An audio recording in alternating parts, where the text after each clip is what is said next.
Okay, we'll call this meeting to order.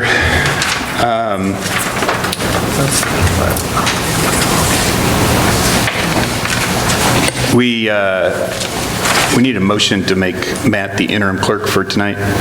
So someone make that motion. Make the motion to make Matt Wigington the interim clerk. Second? A second. Or secretary. Second.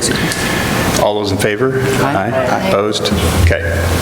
And then Matt, can you just call roll call of the members? Sure. So, Nico? Present. Jamie? Here.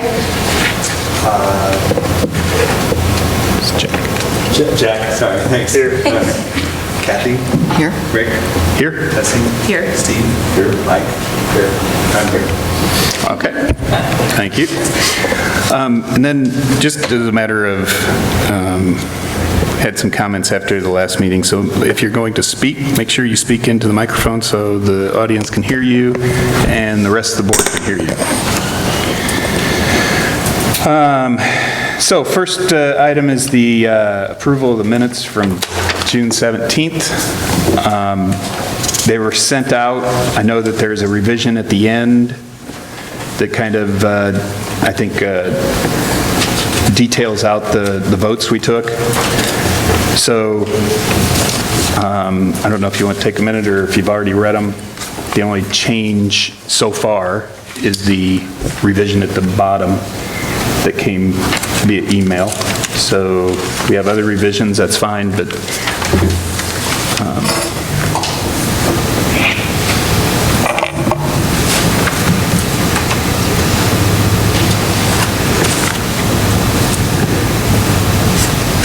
is there any other revisions? And I just took yours.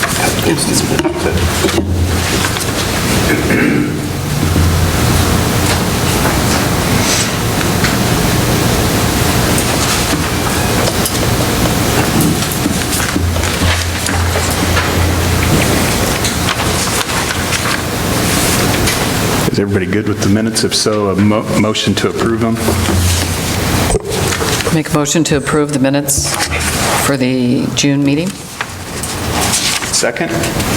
I second this motion. Second by Janie. All those, all those in favor? Aye. Opposed? Okay.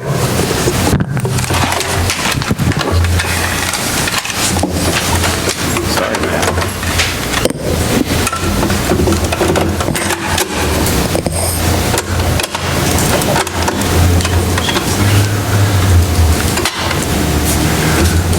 Okay.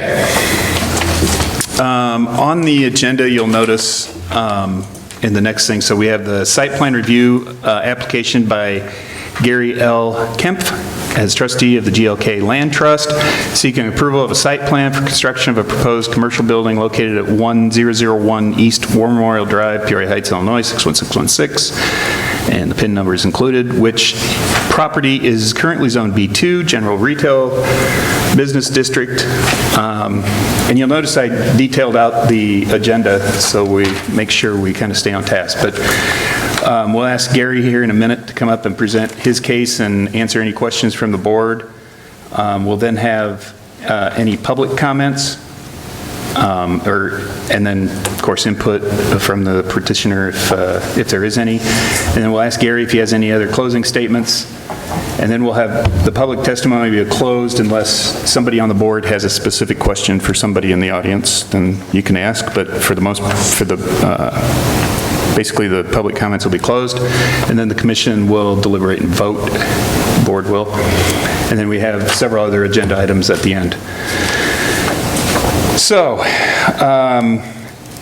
just quickly, we had, Gary had sent out, or Sarah had sent out what Gary had sent, their elevations. We have a foundation plan, and then the site plan. And then today, got a note that they had modified the site plan just slightly and made the building slightly smaller, so Gary will go over that. But it's a matter of a few feet on each side of the building to widen the drive lanes, which probably makes sense. So Gary, if you want to come up and talk through the plan with the board, and then questions for him. Well, hello. Appreciate you giving me the opportunity to come up and talk to you again. I shouldn't be nervous because I've done this a few times, but I am still a little nervous, so I apologize for that. We did modify the site plan because the Subway franchise, he came over and took a look at it, and we just didn't think that it was quite good enough for corporate. So we did shrink the building down from 85 foot to 80. We gave 3 feet on the alley side, we gave 2 foot on Monroe side, and we backed it a foot off of War Memorial. So we went from a 12-foot drive to a 13-foot drive, and then we had the extra 2 foot on Monroe and the 3 foot on the alley side, which gave it ample space. They were quite pleased with that. Other than that, it's pretty much same type of look, the brick front, the glass, and we've got, it's a different product for the top. The existing building on the property right next door to it had like a concrete board. We're going to go with it'll be same cosmetic look, but it's actually going to be a steel product up top, but otherwise the brick and the glass will all be the same. And Subway is really anxious to get in, and we're trying our hardest to tell them that we should be able to have enclosed building for them by November, mid-November, and they possibly serving sandwiches by early January is our hopes. And the existing square footage that Subway is not going to occupy, which they had initially told us they only wanted 1,500. Our general contractor has tried to put everything in together, what they had given us is for their footprint, and we can't get it in less than 1,700 square foot. So the remainder of the 35 or 600 square foot is unspoken for, but we're going to try and get some type of a, like a mobile, T-Mobile or Verizon or some cell service or doctor's office. We've had a few inquiries on a couple of dentists or doctors also. So of that, I was wondering, does it change? what is it? Well, it's, on the old plan, it's 3,570 square feet. So is that, on your elevations, you show it as 2 separate? And I apologize, the elevation sheet I did submit, that's been tweaked also with, to go along with this, but unfortunately I thought I had it and I didn't have that today when I brought it up to the office. So does it change the elevations then? Before it looked like it was almost 3 equal buildings, so if you're having, it's more square footage, is that? It's going to be tweaked a little bit, yes, because we're going to have to bump it to the 1,700 square for them, so whatever's remaining out of the, and I gave my big print to you guys because I didn't have enough in my small, I can't read how many square. I apologize. Put it on the projector. Yeah, but it's way over there and I don't have that long. So your question was how many square feet are going to be left?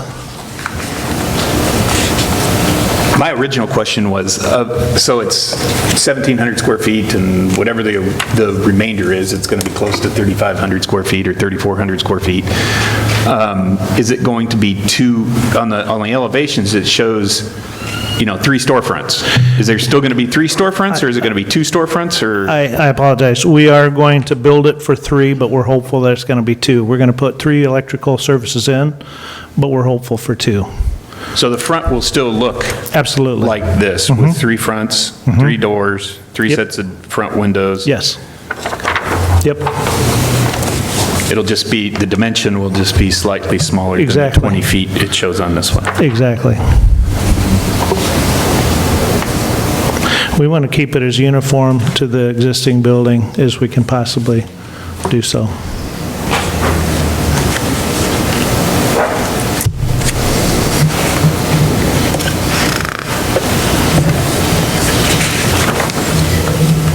could you go over where the trash receptacle is? When I drove by, it looks like there's one right now for the buildings that are currently there that would be on Monroe, but where would you be putting it for the subway? Because it looks like the way you wrap around, I see one there, but it looks like it's the same one. Forgive me, I didn't catch the first part of the question. The trash receptacle, so Oh. like a garbage enclosure? We've checked in with the trash people, and we are just going to go with, they currently are getting 1 day a week for where they're at. And I checked with Subway, and I asked them how many yards they have and what's their needs, and he said they're on 2 days a week with a 4-yard trash container, and we're just going to bump it up to a 6-yard and go to 3-day or possibly a 5 if needed, but they think they're going to be able to get by with just a 3-day with a 6-yard. So it'll be keeping one dumpster. keeping it exactly the way that the dumpster currently is, Only a bigger dumpster. So just, Yeah, it's just still with a larger dumpster. So on the site plan you sent 2 weeks ago, it had it almost looked like there was a fence around it? There is a fence currently around it, but we were going to, we had to tweak it again, and when we did, we just decided that we're not going to tear down the old and build a different one. We're just going to be able to currently use the one that's currently So there. the fence around the dumpster There's- will remain? Yes. Yep.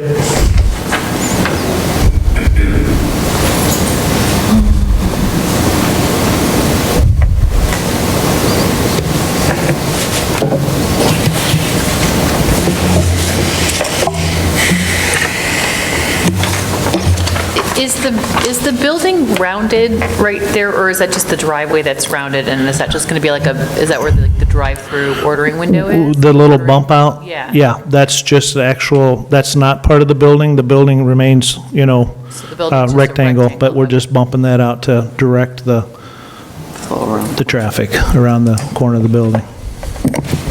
So you said that there's going to be the Subway and then hopefully another business. So that third, will it be empty? Will you use the other business for both storefronts, or? The remaining space is, Yeah. I think it's going to be approximately around 2,000 square. Any T-Mobile or Verizon or something like that is probably going to take the total The 2,000. both, okay. Yes. If they didn't, I can't imagine splitting it down the Yeah. middle and going Small. 1,000. So I'll wait probably 2-3 months before I would Okay. go ahead and split that. All right, thank you. We have a CPA that's pretty much told me he would take 1,000 square foot, so we're Okay. kind of, I just keep telling him, I said, I really want to go with 2 tenants instead of 3, but we could bring in a CPA and just have a remainder, but I'd prefer not to do that. All right. And can you go over the numbers in terms of the traffic coming in? I think I remember some of them from last time, but could you go through the numbers in terms of how many customers per day, what kind of the drive-through they currently have, and then what they're expecting in terms of any kind of increase? I believe that he, and again, apologize for doing this off of memory, but I'm thinking he said he's around 150 to 160 cars at his current location per day. And I believe that he thinks that this is going to generate up to about 180 to 190 cars per day. Now, I'm assuming that's not to the drive-through. No, that's Okay, so that's- complete. Okay, so That's how all. many through the drive-through then would you? I don't know if he ever specifically told us that. I think when he was initially here, he said his drive-through, and this is totally off of memory, which my memory doesn't serve me very well. I'm thinking it was maybe 40% drive-through. It was 20. I apologize, I don't know. 25%. but 25%? I can't remember for sure. I've had too many numbers floating around up there for, So you're saying 150 to 60 now, and he Currently, moved correct. 180 to 190.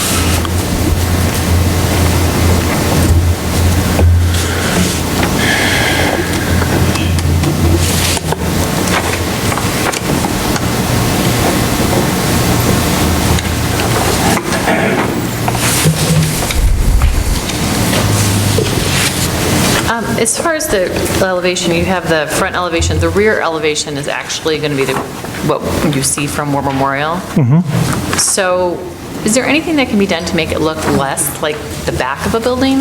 You know, just in terms of, I understand it's functioning as the back of a building, but just in terms of aesthetics from War Memorial? My general contractor tried to talk me out of putting any type of glass back there, and I said, no, I think we want to keep that as cosmetically nice as possible.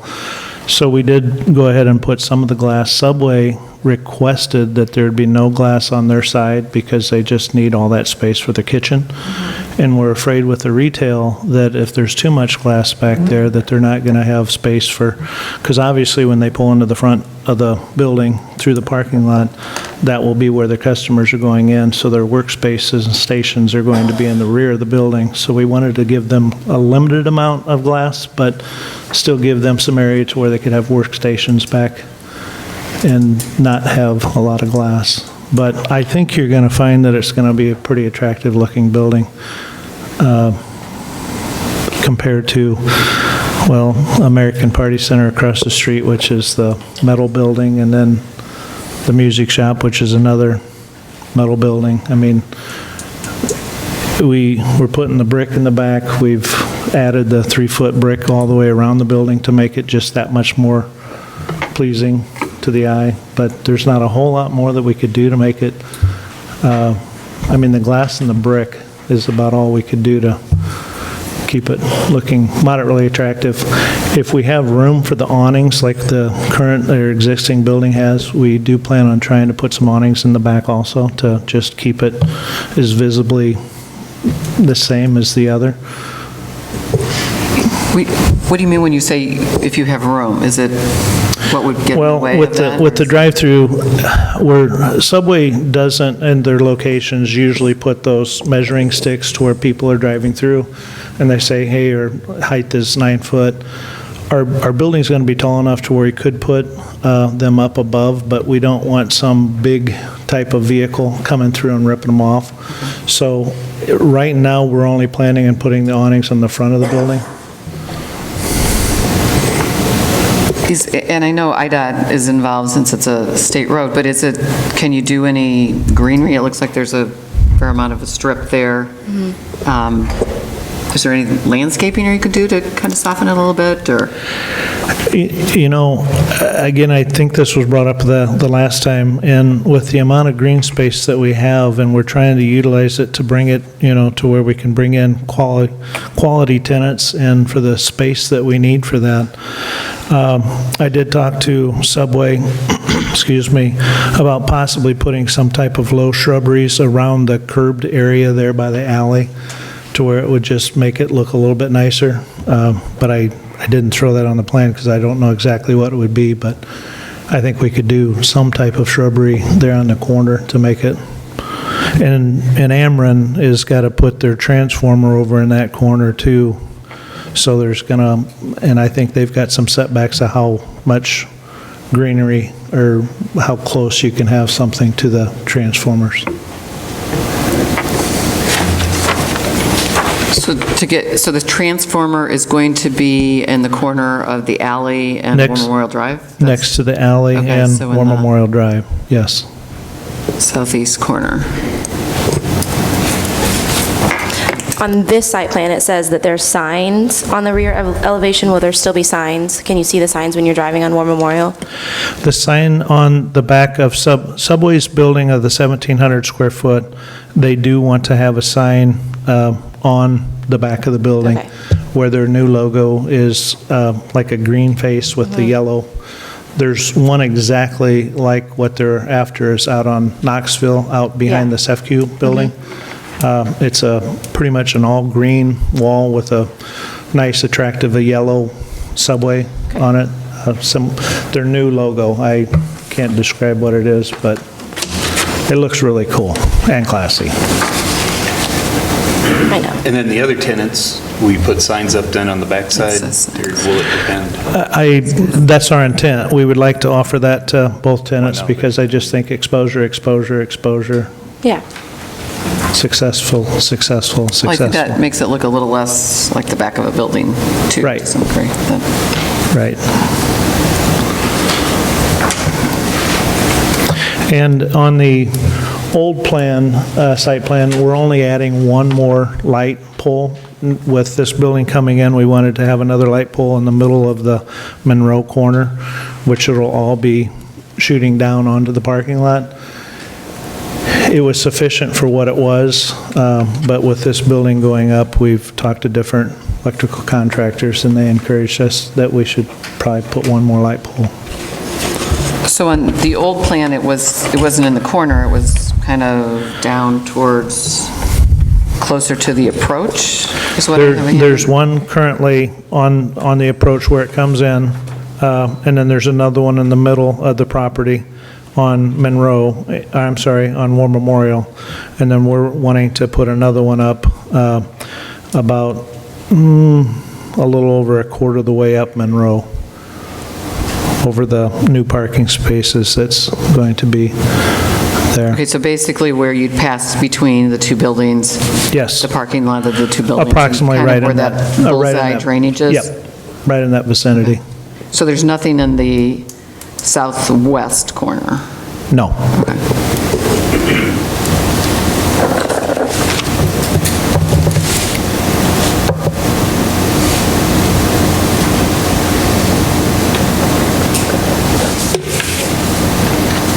And IDOT, I think you mentioned IDOT.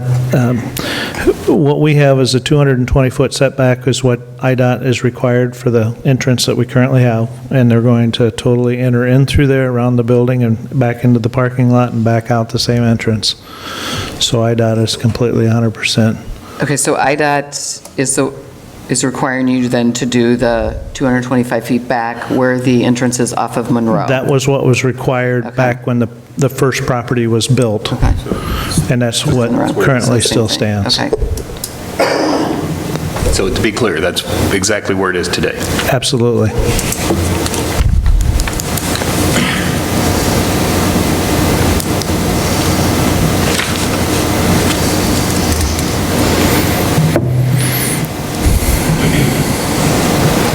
So if Ameren says that it needs so much space around for the greenery or the space between, will there be none then? Or can you do anything? Is there any guarantee that there will be some greenery there? You know, I've noticed, I've started looking at the different transformers around the area, and I'm seeing a lot of ornamental grasses that they Yeah. can grow relatively tall. Okay. They're green, they kind of blend in with the transformer. That's probably what we're going to try and do, is Okay. just get the, bigger, taller ornamental grasses to go around that to make it Yeah, as long as cosmetically. there's something. Yep.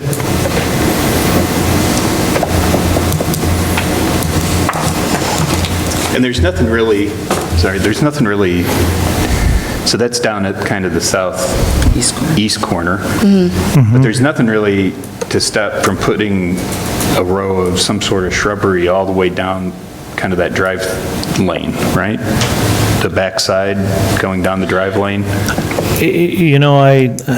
We've gone to numerous subways, the one that just recently up by ICC, and I took Subway with me to where we actually are driving through, and he's like, and there was a request that they did that too, where the brush just kind of grows up and it starts to, if it gets the hard and brittle and you're trimming it back and it starts scratching the cars as they come through. He just kind of encouraged us not to do that. I mean, I don't know that you have to have That kind? grass. I mean, there's other options that you could put along there that would, Well, that's what I'm saying, you Yeah, could be yeah, far something enough out in that green space to not be anywhere near a car. Or even just pick a different kind? or trees.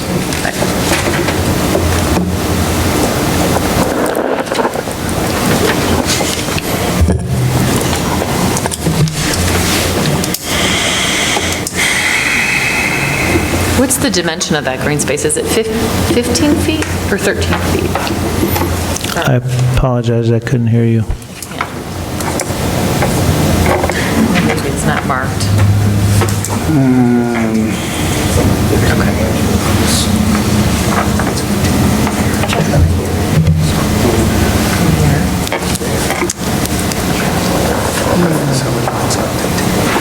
On the last, yeah, it is 15. Worked right. Is that it right there? There, yeah. My glasses.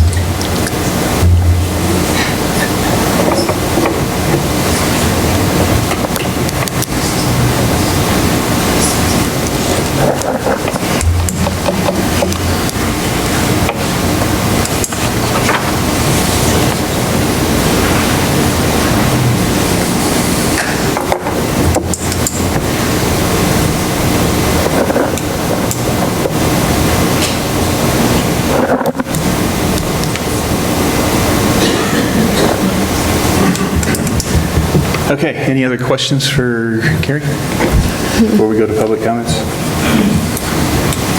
Okay, thanks, Gary. We'll ask you back here in a minute.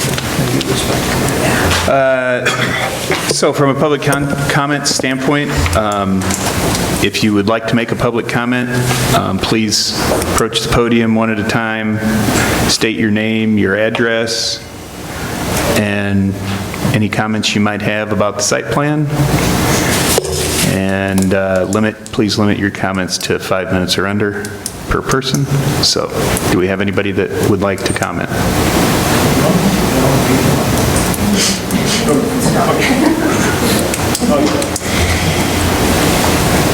So I'll stay on script, so I'll stay underneath 5 minutes. I'll try to stay on script and stay underneath 5 Timing you, minutes. Barry. Get the clocks out, here we go. My name's Barry Roulette. I live at 3823 North Monroe Avenue. It's about a block north of the plan here.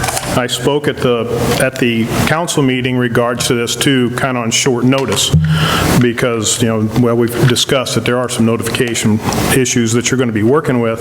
And I tried to think the last time that I spoke to the village about something, and it struck me that it was a board situated exactly as this, on this exact same property, on essentially this exact same plan. When this initial building was put in, it was centered more. There was an access coming in where it is now. You went around the end, ordered your food to a nondescript restaurant. There was a pickup window on the back. You came all the way around and you came out on to Monroe. And as you can see, as the building is situated now, that plan didn't fly then. Because any type of drive-in restaurant on that busy a corner is a bad idea. So that's why the building was expanded. It was moved north. It was moved back against the property line to the alley. As you take a look at this drawing, also you notice, at least the one I have, it's smaller, and my older eyes were struggling, but the entrance to the school is downplayed in the drawing. The entrance to the school is nearly directly across from the entrance to the property.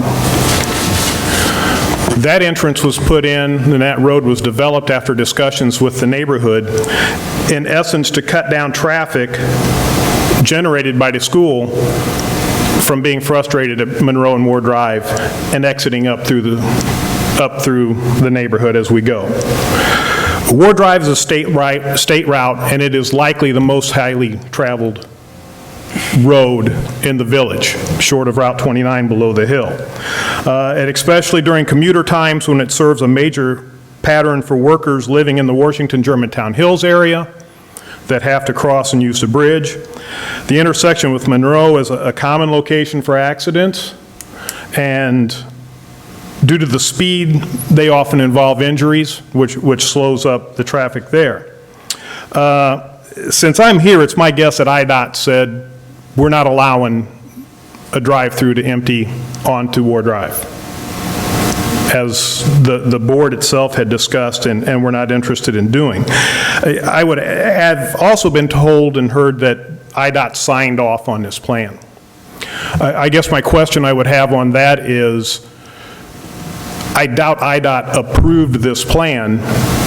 My question is, did IDOT just say, you're not coming out on War Drive, therefore we don't have any discussions or any more input or influence into the decision, so we're out of the discussion? The light at the Monroe intersection is timed to benefit traffic on Ward Drive because of the amount of traffic and the speed that's involved. That results in longer red light times for cars in Monroe. These longer traffic holding times will cause patrons to become impatient when trying to get out of this, whether they be drive-through or sit-down customers. They will become impatient at the waiting time to get out and to get back on Ward Drive and get home, and they are going to come up through the neighborhood. Monroe is already a common cut-through for traffic slowdowns at Prospect and Ward Drive. These are common not only from the normal traffic, but also when accidents occur at Prospect and Ward Drive, it backs up past Monroe. People then look for cut-throughs when these slowdowns happen, and they come up Monroe, and they're impatient, they want to get around it, speeds are increased, and the stop sign at Monroe and Division is often disregarded. As you have backup times for people trying to get out, get on Ward Drive, they're going to become more frustrated, and that's what they're going to come up even more often. I anticipated some of the questions and the developments that might come along as this went through, and you often hear of a press to urgency. We want to get this place open. We want to sell sandwiches by the end of December.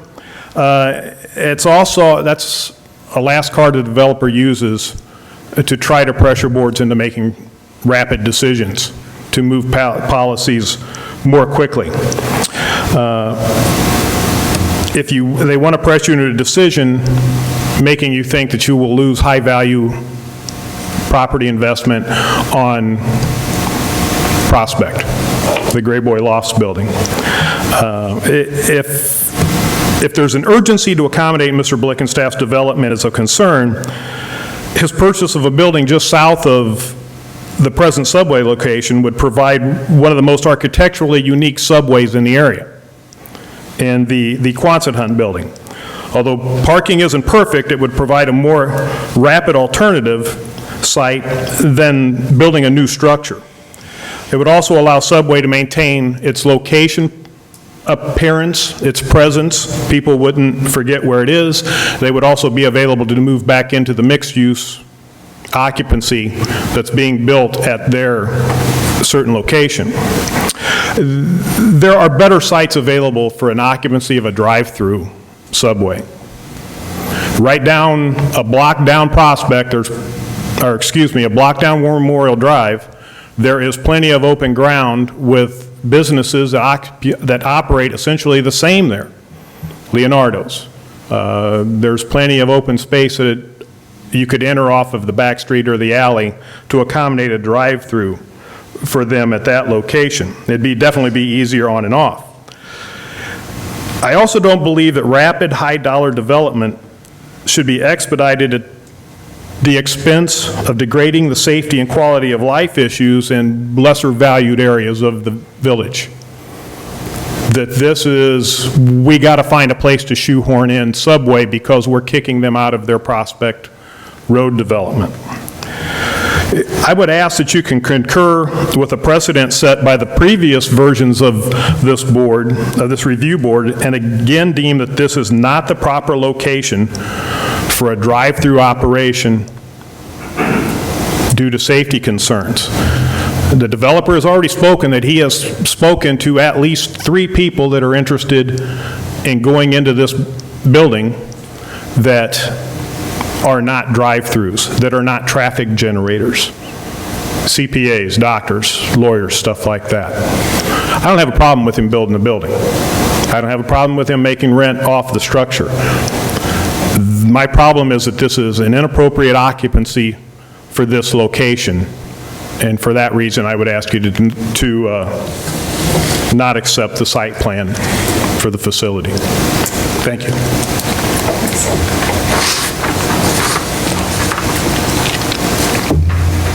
Any questions of Barry? Okay. By the way, you're 8 minutes. I let you go. I tried. I let you ramble. I tried. I know. So, any other comments from the audience? Public comments?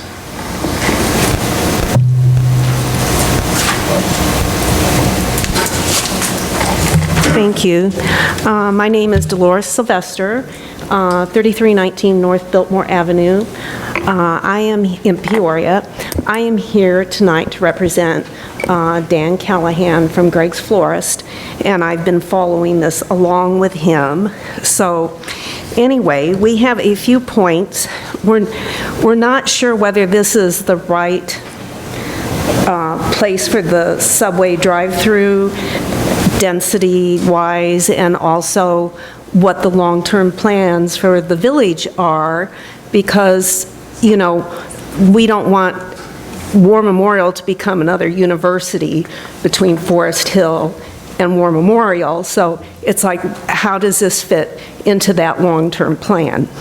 But if it does happen, we would just like to have a few points that we want to make sure that, you know, people are thinking about. I know that Dan has several times mentioned water runoff, and I think he feels that this is a problem that has kind of gone on for a while. But then he talked about really snow and ice, and nobody has brought up where the snow is going to go through the drive-through, like where are they going to put it when they shovel in the wintertime when it snows, and how is that going to affect the alley? And also the, when you're talking about shrubbery, you know, if you put the snow there, because I guess that's where it goes now, am I correct? So now it goes onto the grass. So those are things that we would like to have answered.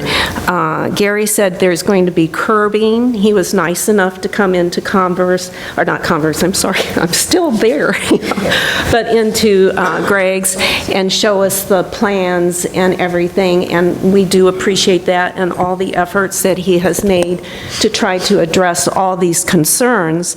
But, so he did say there's going to be a curb there now that will prevent cars from going back and forth from the alley to the businesses, which is important. But the snow issue is something that I think needs to be addressed. Also, we were wondering, on the garbage, I know now, my belief is the garbage trucks come right into the property in order to pick up garbage. But will they be able to do that once the new development is done? Okay, because we were again wondering about the alley. And then we were also wondering if semis are going to be delivering the food to Subway, and if so, how are they coming in and how are they parking and for how long? So, and then if there is garbage that is thrown out of cars or overflow, whose responsibility is that, and who do we go to if it becomes a problem of any kind? So these are some of our concerns. And then, because the condition of the alley isn't the best either, so if a semi goes in there, we have concerns about that. And especially with the school, once school starts, are they going to have to park in the street? How are they going to enter and exit? So, and then on the drive-through, we wanted to make sure, because on the site, on the plan I saw, and then when I was looking at it on my iPhone, it was like we were curious as to whether there's enough. As the cars drive through, there's also parking places, both as you are going through and then as you round the corner to exit. Now, I'm just not sure if there's enough distance so that if the cars come through, there won't be other cars that are both pulling in and exiting where cars might be coming around the corner. So that is another concern. And also, we were wondering about the opening and closing times. How late is it open? Do you know how late Subway is open, Gary? I believe they're at 10 o'clock. 10 o'clock?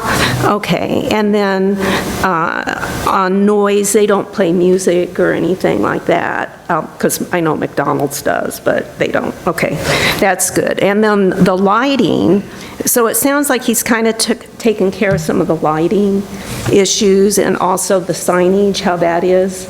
done, which sounds like it's tasteful. And then, let me see, I asked him about security. He said they might put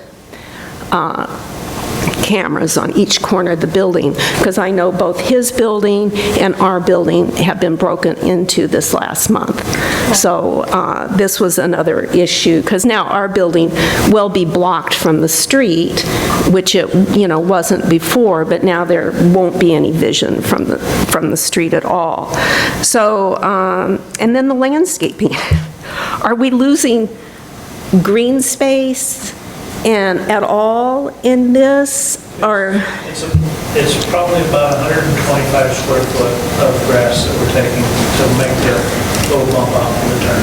So so you're taking a little for the bump out. Right. And then the Ameren transformer, will this block sight from people maybe exiting the alley? Do we know? I just know that Ameren looked at our site plan and said that this is where they're going to have to put it. And I believe that it's probably 4.5 foot, but I think that it's required on the back. I don't think it's... That people would be able, yeah, because, this is always a problem coming out of that alleyway and everything. But we also just want to make sure that, in lots of places now, they require things, and I know that the village is trying to upgrade, the entire area, and we want to make sure this fits with the neighborhood. And with cars coming in and out, there's a lot more traffic, a lot more, I think it's going to be very successful and busy, probably more cars than maybe what they anticipate on War Memorial, which I think he has, kind of presented that. But we just want to make sure it looks nice and is landscaped nicely and taken care of nicely. And, whether it's the best place for that particular business, we don't want to make a judgment call on that, that's up to you guys to say, but we don't know if it's the start of a sprawling, sort of fast food joints and stuff, which would be very detrimental to War Memorial, which is an arterial street in Peoria, or if this is just going to be, like a nice little subway that, gives people a little extra place to eat their lunches and dinners. But all those little neighborhoods back there are probably going to see increased traffic, with that. So, that's it. But like I say, we wish him luck with it. But, these are some of the concerns that we have talked about. And, we just appreciate if, that you guys deal with them, and especially maybe the snow situation, which may end up being big. So that's it. So thank you very much. Thank you. Thank you. Any other public comments?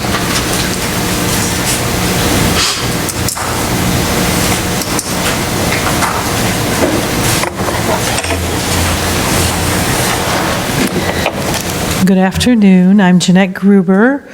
I have a small business on Monroe, and I like my quiet neighborhood. I was for 15 years on War Memorial, and my clients saw a wreck out the window, and I moved a block in to be on the corner of Monroe and Division, and it's much quieter, and it's very nice.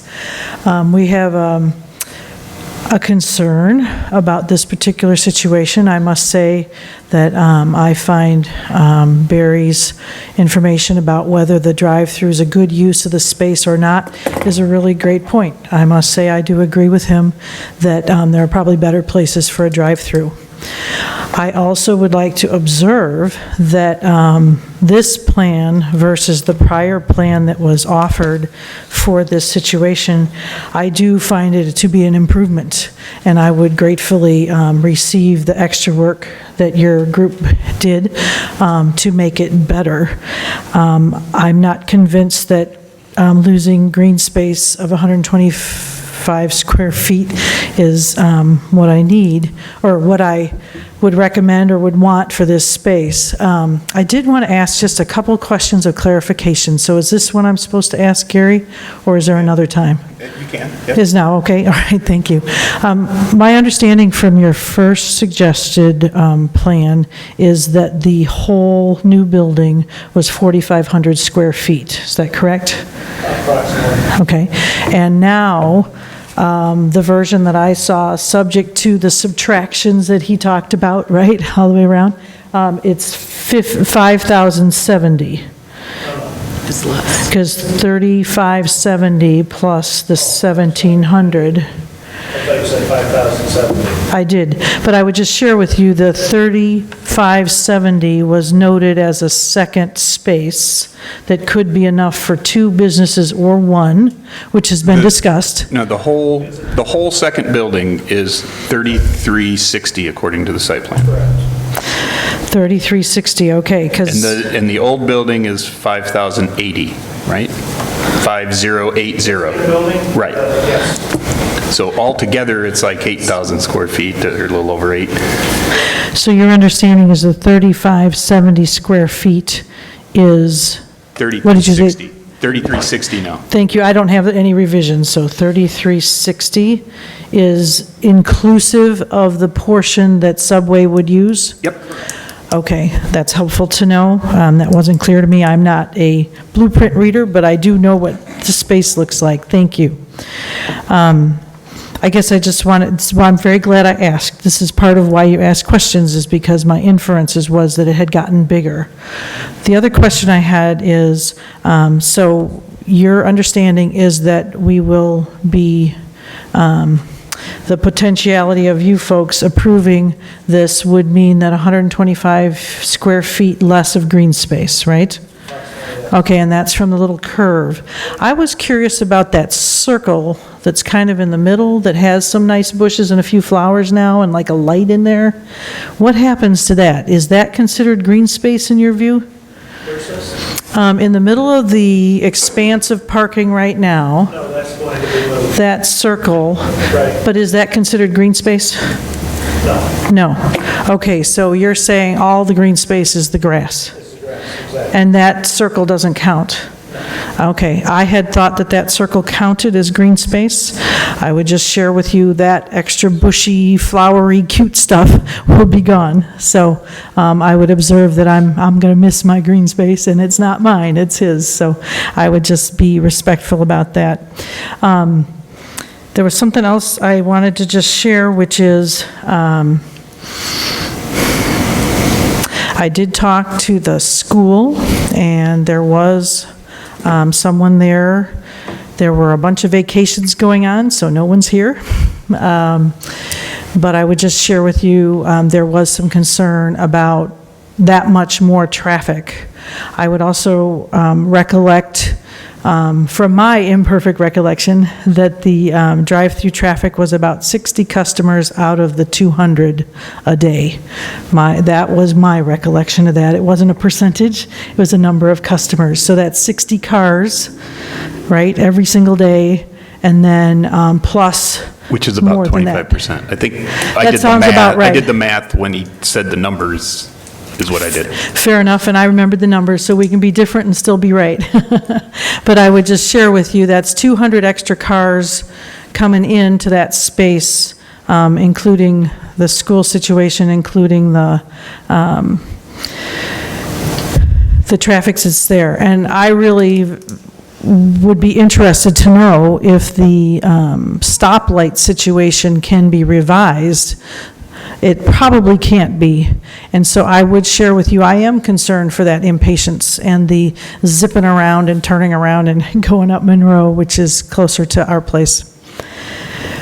I want you to know that I do feel that it's important to get the drainage right. I'm not terribly excited about the same size of garbage for 3 more businesses. I do see that the frequency of the pickup will be higher, but I'm not sure that's enough. I think the garbage should be made bigger, but that's up to someone else. And in general, I would prefer that the Subway probably didn't have a drive-through.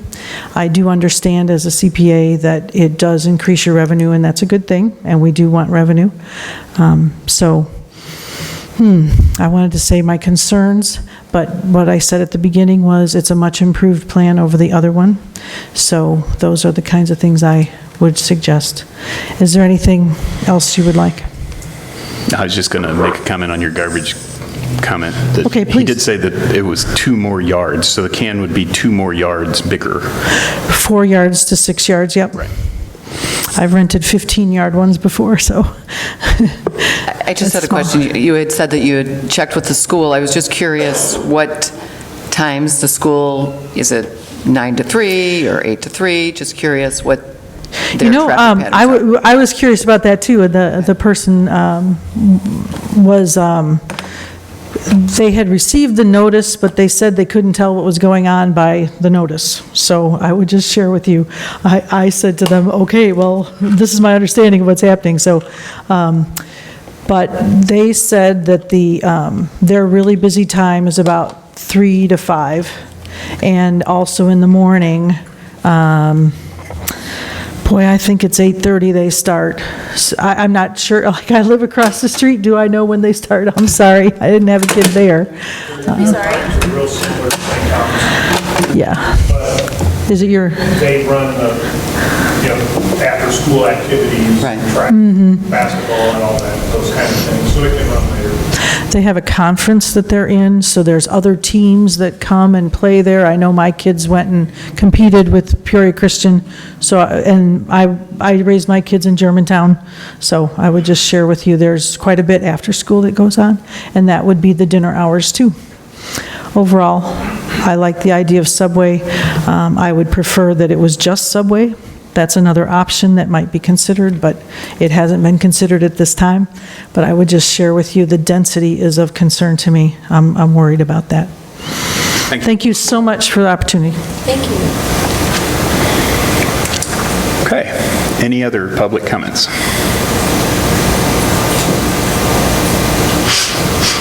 Okay, the public comments will be closed.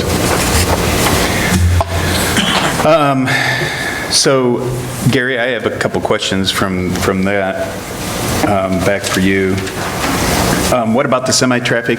Is it a semi that delivers? It's a semi, and it's once a Small week. reefer truck? What It's is it? once a week, and I think he said it's probably less than 15 minutes to have it unloaded. And they'll I'm come sure in the that'll parking be- lot, they won't be in the alley? They will not be coming into the parking lot. They'll go in through the alley, just like Greg's Florist has their deliveries. It'll just sit there 15 minutes, emptied out and on its way. So how exactly is it going to get in the alley? It's going to pull in and then back out? No. All the semis that now, Greg's Florist, I'm sorry, I don't remember your first name. When your trucks come in and out, Do they have semis? I'm not going and I apologize, I said semi, but I don't know what type of truck they do have, but all the trucks that come in and out of the alley now go, Other floors, the good size, huge truck. Yeah. Gotcha. I think we have like, our trucks aren't as big as regular semi. okay. They're coming in and out, don't, carve that in stone, but I have not seen a truck that big.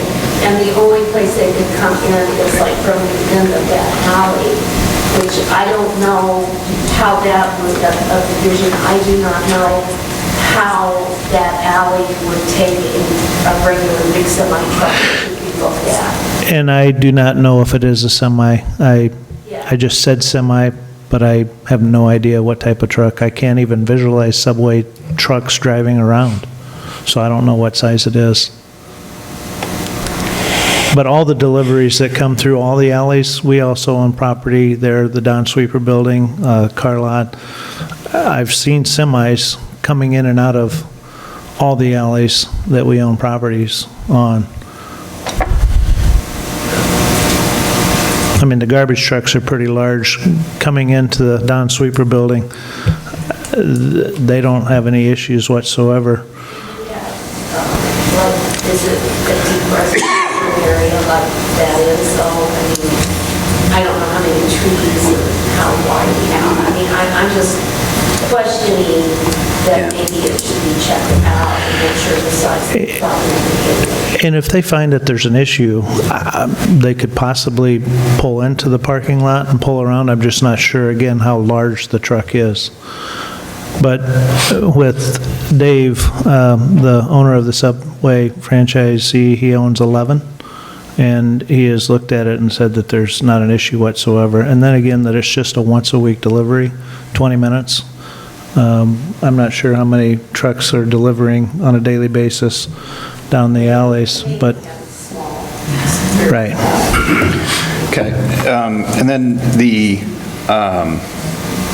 you do have water retention plans, right? Yes. And they'll be in line with whatever the village engineer Yes. sets up for the water retention, right? So Yes. the runoff, the water off the buildings, et cetera, all, The lay of the concrete right now is not really changing, so everything that's existing there now, we're not adding any extra concrete except for that little bump out to go around, and we're doing the concrete curb on the alley side to keep the water from coming into the property that we own, because if, I've got video of water that actually comes down the alley, comes right into our back door, and it's like, okay, so we're running a curb to keep the water out of the alley and to keep the cars from exiting into the alley. okay. And so there already is a water retention, There's water retention there, correct, now? Okay. Yes. So the gutters will empty into the water retention. You just said something about the alleyway, that they give it from the so alleyway? they're going to put a curb all the way. We're putting a curb to keep the water Okay. from coming out of the alley into Okay. the property, and to keep the cars from exiting into the alley. Well, point being, though, you got more roof surface area going in on this. The roof surface, the concrete surface there now, by adding a roof, we're not adding any more water because the concrete is already there over the whole existing property. So by adding a roof, we're not gaining any more water. Hard surface. We've got a hard surface already currently there. It still has to meet whatever the engineer sets forth for the water retention, so.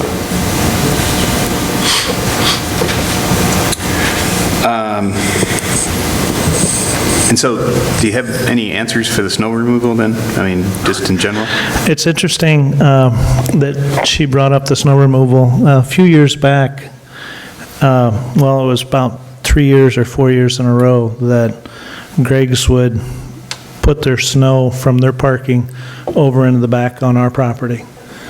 And on a yearly basis, I'd go over and I'd say, please, we are having a problem putting our snow on our own property, and we can't, in 3 years, I would go over and I'd ask Dan, I said, Dan, can we figure this out, because we can't keep your snow on our property. And the fourth year, I decided that it's not going to work asking him, so I asked the village administrator and the police to come down. And we walked over and we said, Dan, we can't take your snow on our property. So we haven't had any problem with our existing snow, and I don't believe that we will. We're adding a building, so we're going to have less snow on our parking lot, so we're still going to have places that we can place it and shouldn't have a problem at all with snow removal. Have it in the 17 years that we owned it, and I don't see any in the future.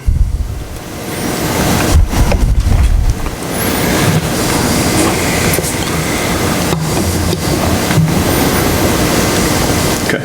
Anybody else have questions for Gary? I just wanted to say, because I was concerned about the deliveries and the school, for sure. And just looking at Subway, you can see online when they have people, and it looks like, basically 12 to 1, 11 to 1 is really the busiest time. You could go basically 11 to 2, now this is different days of the week, but it seems like 3 to 5 on almost every day is pretty empty, and then during arrival times. So. It's early noon, it's not even a dinner. Right, yeah, it doesn't look like a dinner, it looks like totally a lunch place. So I think that might address some concerns around the school. You're looking at times for a location on Prospect where their primary customer is somebody that's going to be running from work to grab a lunch and come back. You're moving into a high traffic area with higher visibility, where people are going to hit it on the way to work, they're going to hit it on the way home from work. There's not employees down there to drive a lunch business. Their business is going to change to commuter business, which is going to be mornings and afternoons. Don't know if I buy that. Dave, If I go to lunch on Prospect, you mean I'm not going to drive all the way down to War Memorial? Probably not. It's only- well, I currently drive blocks, so- down to Prospect. It concerns me that we're concerned with garbage, we're concerned with runoff, but nobody has asked the same question about the safety of the neighborhood. I think that was our question right now, as we are talking, trying to Can I ask you a talk about safety. question? Sure. So we talked about deliveries earlier. So do you anticipate this semi making a turn on War Memorial Drive into the alley? Or would they go up through the neighborhood and then turn onto the alley that way? You know, I have no idea what their intentions are, and I don't also I'm not 100% sure that it is a semi. Like I said, I can visualize other vendors' trucks out there, you know, like Butternut or whatever type of little cube vans that they have, but I can't visualize the Subway van or truck, so maybe they're not getting deliveries in Subway semis, so I don't know the answer to that. It's sometimes short semi, because any franchisees get tied into the mother company for supplies to a certain extent. Talking to the mic. I'm sorry, I can't. I said they are tied in, being a franchise, to the corporate. The corporate does supply quite a bit of what the store uses. Paper products, some of the essential food products, but that's still a tie. And you might be getting short semis. There's no doubt. And Gary, so you're adding this, and I think the neighborhood appreciates, you're adding this curbing so the people don't go out into the alley. Absolutely. Now, Yes. with that curb, however, if someone's making a delivery in a hand truck, they're going to have to go over the curb, or are you going to add something so that they can get into? That's a really good point. Dave, again, and when I refer to Dave, he's the owner of 11 franchise Subways now, and he's seen everything, he's okayed everything, but that's a very good point. Because if you eliminate as part of the curbing, then you create the problem with the runoff coming into Correct. the property. Correct. So maybe we could have just like a little walkway there and a raised concrete and not actually a curb for just an area. What we'll do is I'll address it with Dave, and I'll say, hey, you know, the planning committee had some concern, and is there any possible way that this truck is going to be able to come into the parking lot, or maybe sit out on Monroe in the parking area and just unload for the 15 minutes that it is required? I'm saying 15 minutes. I don't know if it was less than that. But I really, with it just being once a week and being on that property for the last 17 years and seeing all the trucks that are making the deliveries for the flower shop, I'm pretty sure that once a week, unless it is a semi, that it probably shouldn't be a problem. And if we do see it to be a problem, I know that Dave will address it and immediately say, hey, nothing more through the alley. And Gary, one last thing, and since you have a unique perspective, since you've been there so long, with the school, when it lets out at, say, 3 or 5 or whenever these afternoon activities, is there a traffic buildup at that light at that point? Years ago, and I don't know exactly when they changed the configuration, a way that the Peoria Christian parents would drop and pick up their children, but in the last, I want to say, couple of years, no, there hasn't been an issue, because they do a one-way. They come in off of War Memorial and they turn into the parking lot, pick up their children, and they exit out the building. And most of them do not come back down through Monroe. So they go up like through Division or that way, out that way? I believe that's where they're going. I just know that it's one way. So you can't exit back out onto Monroe and come out. It's just one way. Thank you.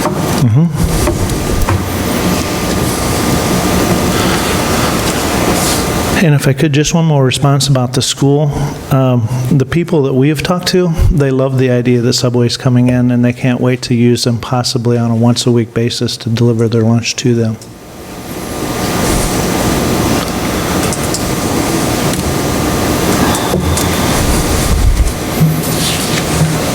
So, any other questions for Gary?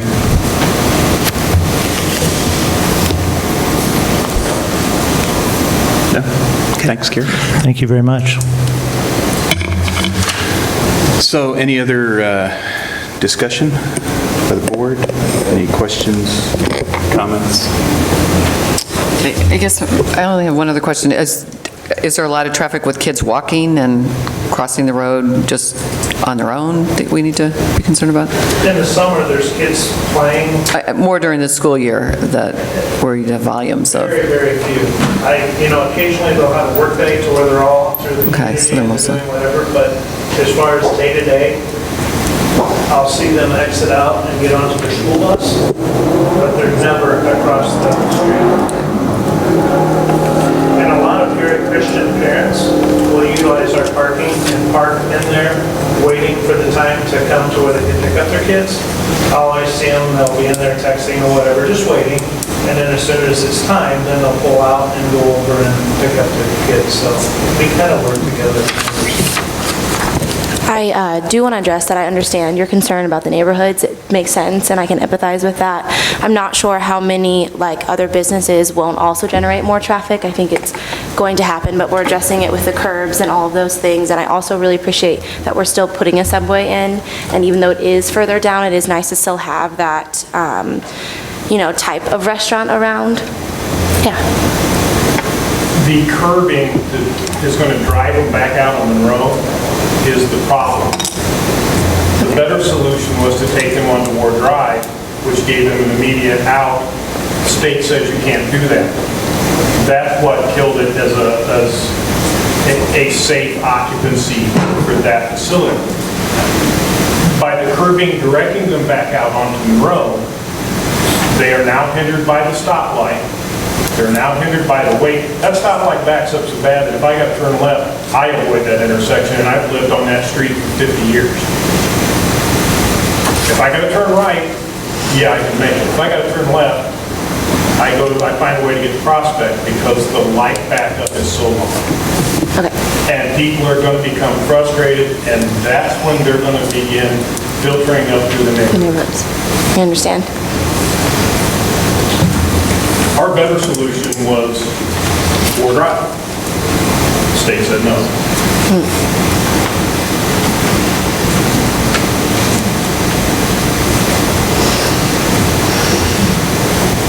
Any other discussion?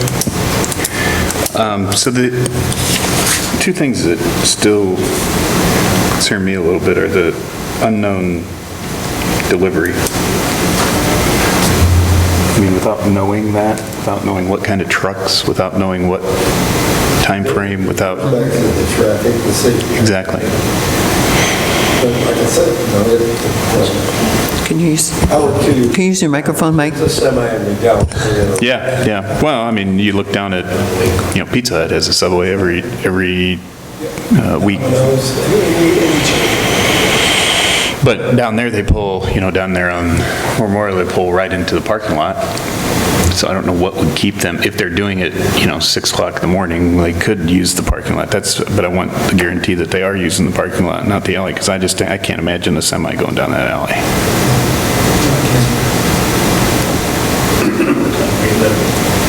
There's a 4-ton weight limit on Monroe. Yeah. So technically, they would have difficulty using Monroe because of the weight limit. We had problems with semis for Shermans. When they would put in the GPS on the semis, it would bring them up Monroe.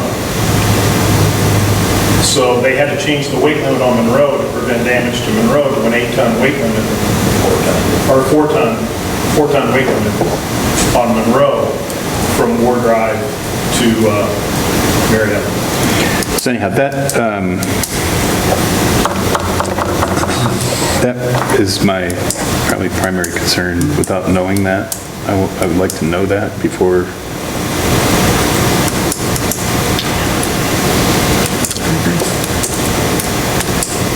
Any other concerns from anybody?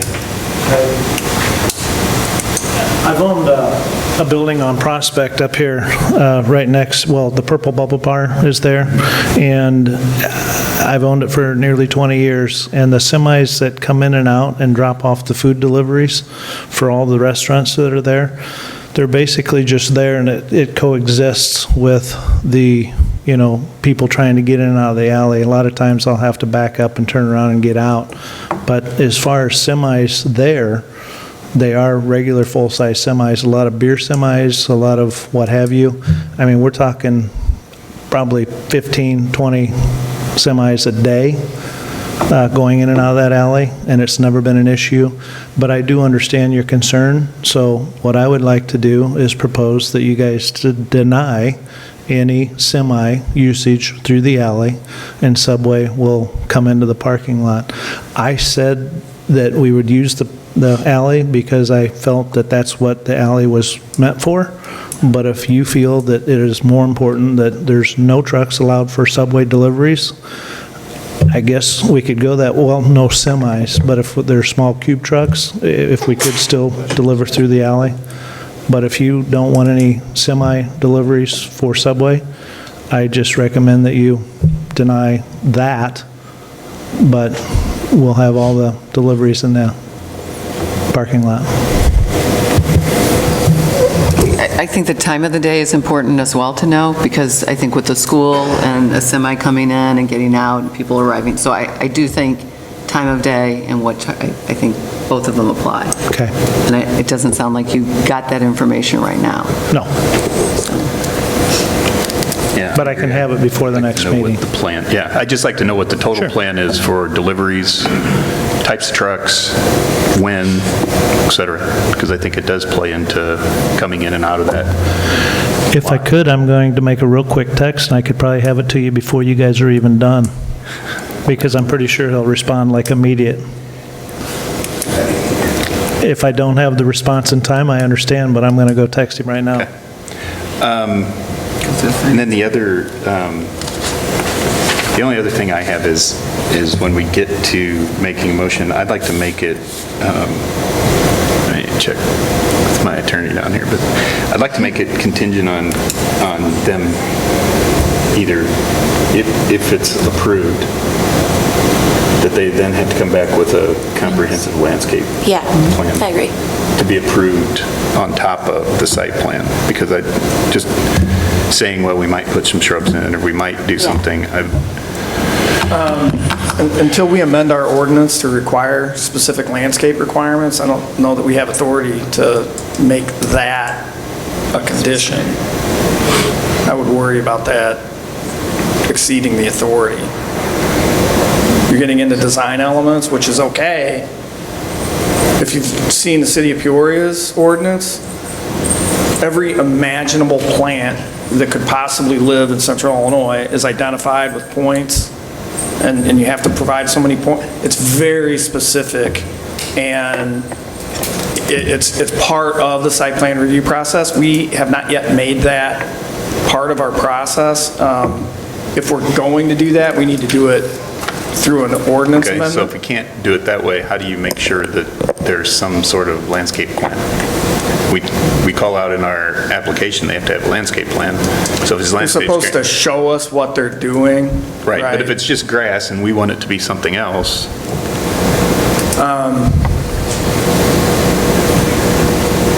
That's difficult without an ordinance to back it up. Could we potentially make an ordinance at some point?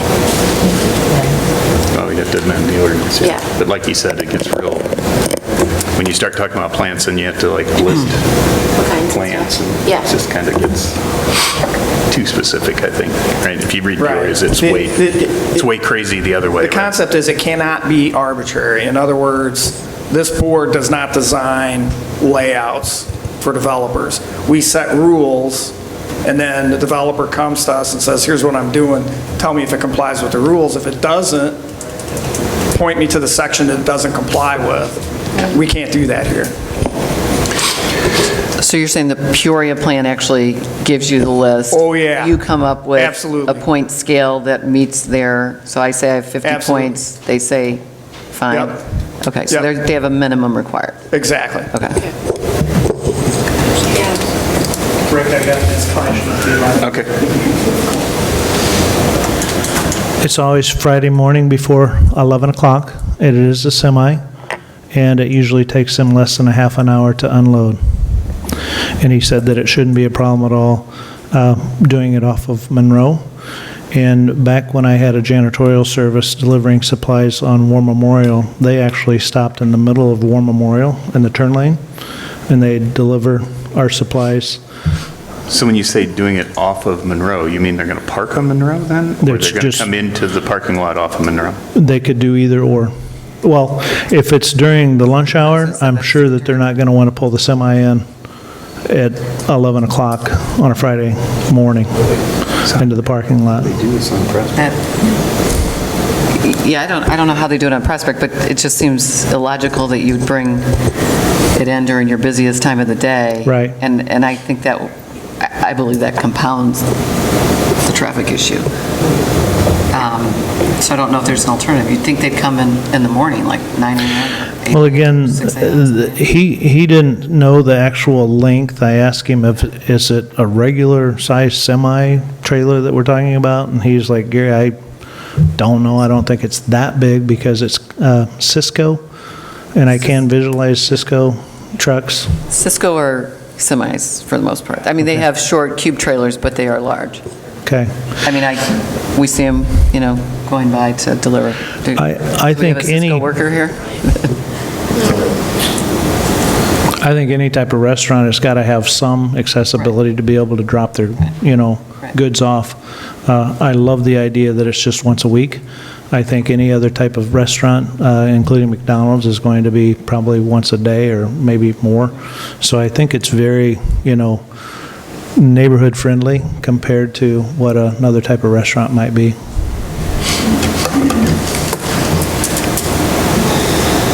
I don't mean to walk away, but if there's no more questions. Yeah. Okay.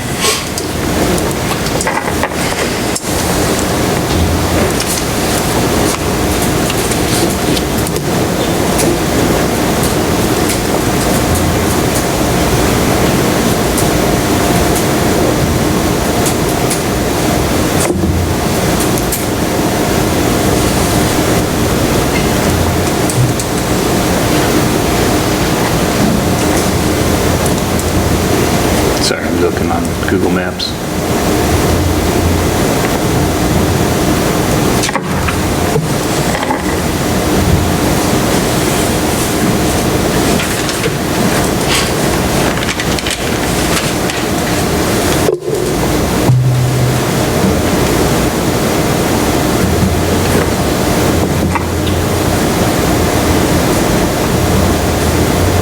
I was just looking at the alley on Google Maps. So. Okay, we'll go through the finding of facts.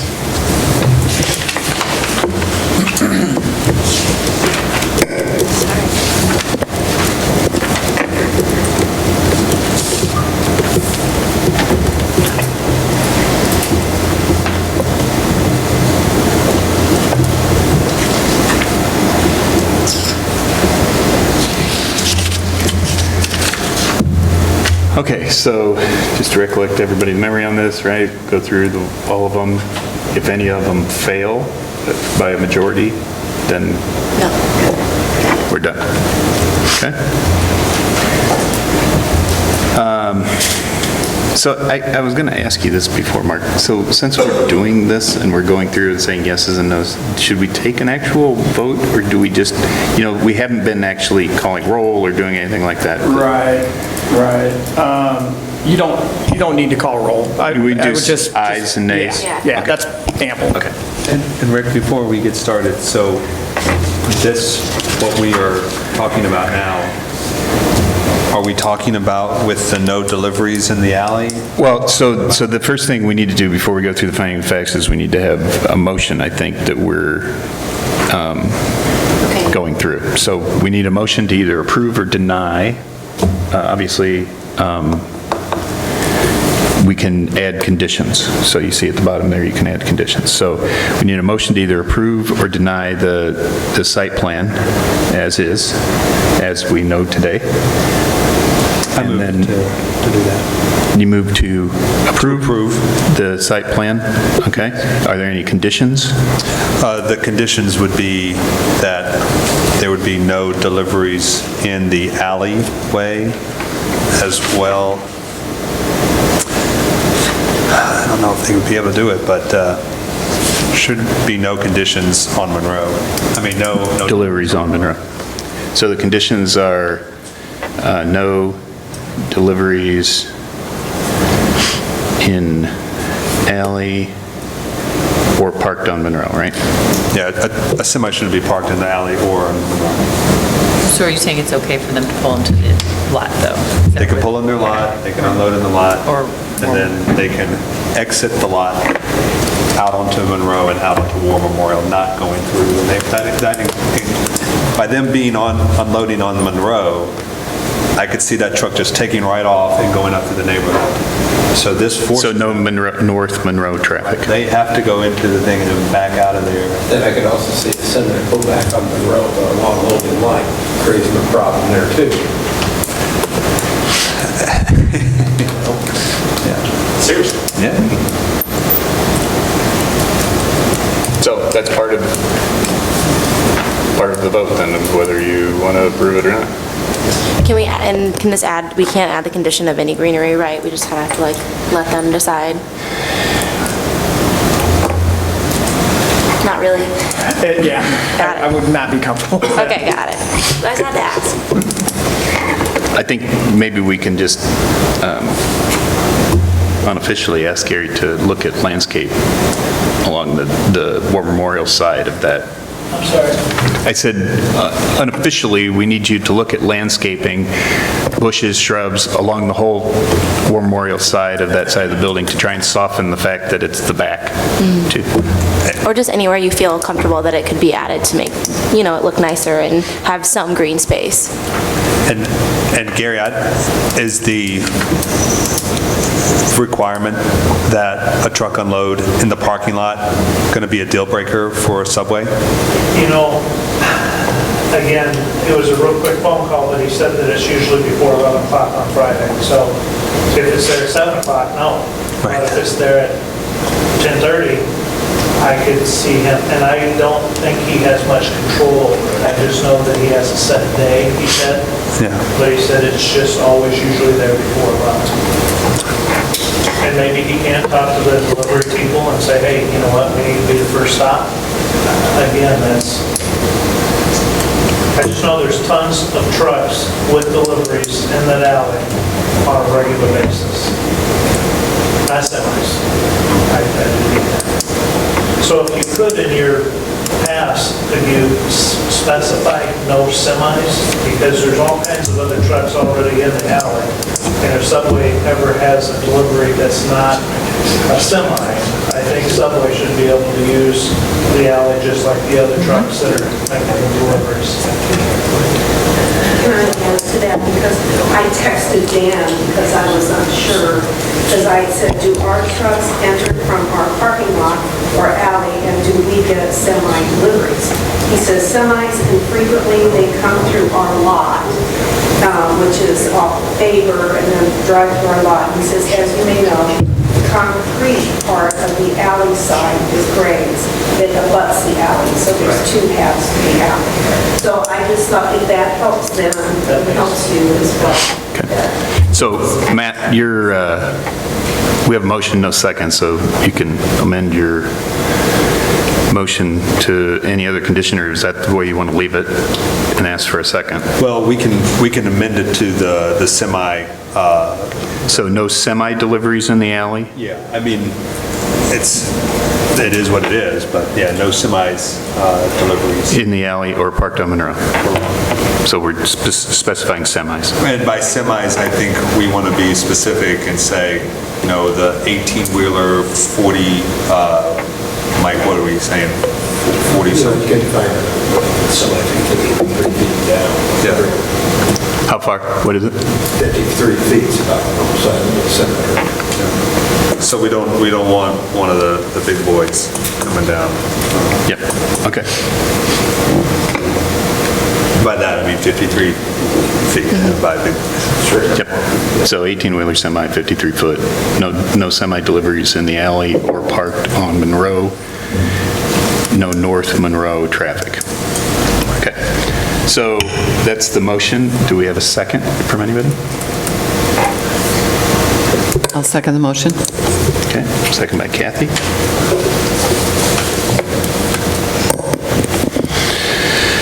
Okay. So now we're going through the finding of facts on that motion, right? So the establishment, maintenance, or operation of the specific use or site plan will not be detrimental to or endanger the public health, safety, morals, comforts, or general welfare. The establishment, maintenance, or operation of the special use or site plan will not be detrimental. Yes? All yeses? Who's yes? I think no. I No? would say no. No. No. Three. So 3 no's. Oh, I say yes. I'm a yes. Yes? Yes. Yes? Point being,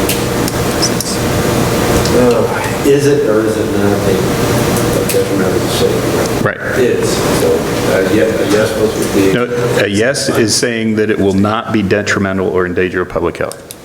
I'd say no. No.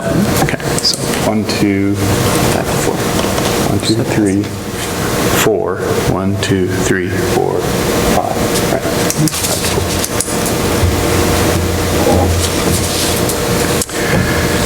The special use or site plan will not be injurious to the uses and enjoyment of other property in the immediate vicinity for purposes already permitted, nor substantially diminish and impair property values within the neighborhood to which it is to be located. Let's just be real simple, start at that Say end. yes. Yes. No. No. Yes.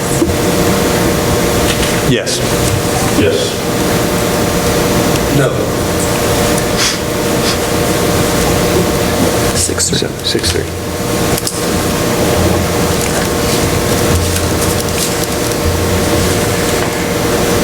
The establishment of the special use or site plan will not impede the normal and orderly development and improvement of the surrounding properties for uses permitted in the district. The establishment of the special use or site plan will not impede the normal and orderly development and improvement of the surrounding properties for uses permitted in the district. So that's B2. Say yes. Yes? Yes. Yes? No. No? Yes. Yes? Yes? Yes. Yes? Yes. Yes. Yes. Yeah. So, 8-1, right? Adequate facilities, access roads, drainage, and/or necessary facilities have been or will be provided.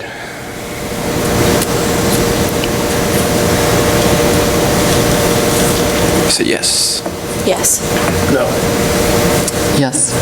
Yes. Yes. Yes. Yes. 7-2. Adequate measures have been or will be taken to provide ingress and egress to, as, and designed as to minimize traffic congestion in public streets. Yes. No. No. No.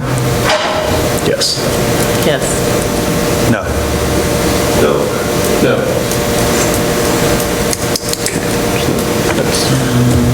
Three. 2, no, 3, Yes, it's 6 no's. 6, no, so that's the end. So denied. Okay, so that motion failed. So, The only remaining question would be, are there any other conditions? Right. yeah, that's what I was going to say. Is there any other motion that anybody would like to make to approve this site plan? Do we go on and take the other ones? Or just stop there? So my question, I think one thing that I had, and I think Barry had mentioned earlier, that Monroe has a 4-ton weight limit for vehicles. So a semi pulling into this is going to be over 4 tons. Right. My question is, though, how do the school buses get into the school? Are there not any school buses going to this school? Correct. School buses. There are school buses that serve the school. I don't know if they're exempt. And I don't know So if there'd you want be to have a St. police Thomas as officer well, write a ticket yeah. to the school bus. What are they doing? Heights has school buses that go up and down. but the And so does Monroe, I mean, so does St. Thomas. Peoria Christian does not. Okay, but the school buses do run on this street. Peoria High School buses, yes, public school buses, I think Fort Thomas. The public buses for Peoria run up and down Monroe. So a school bus weighs 12 to 14 tons. I believe school buses and city line buses are exempt from the 4-ton. Anybody else has to follow it, in my opinion. That's my understanding of the 4-ton weight limit.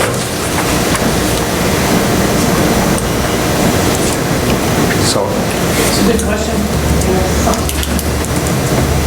A semi-truck can hold up to 80,000 pounds.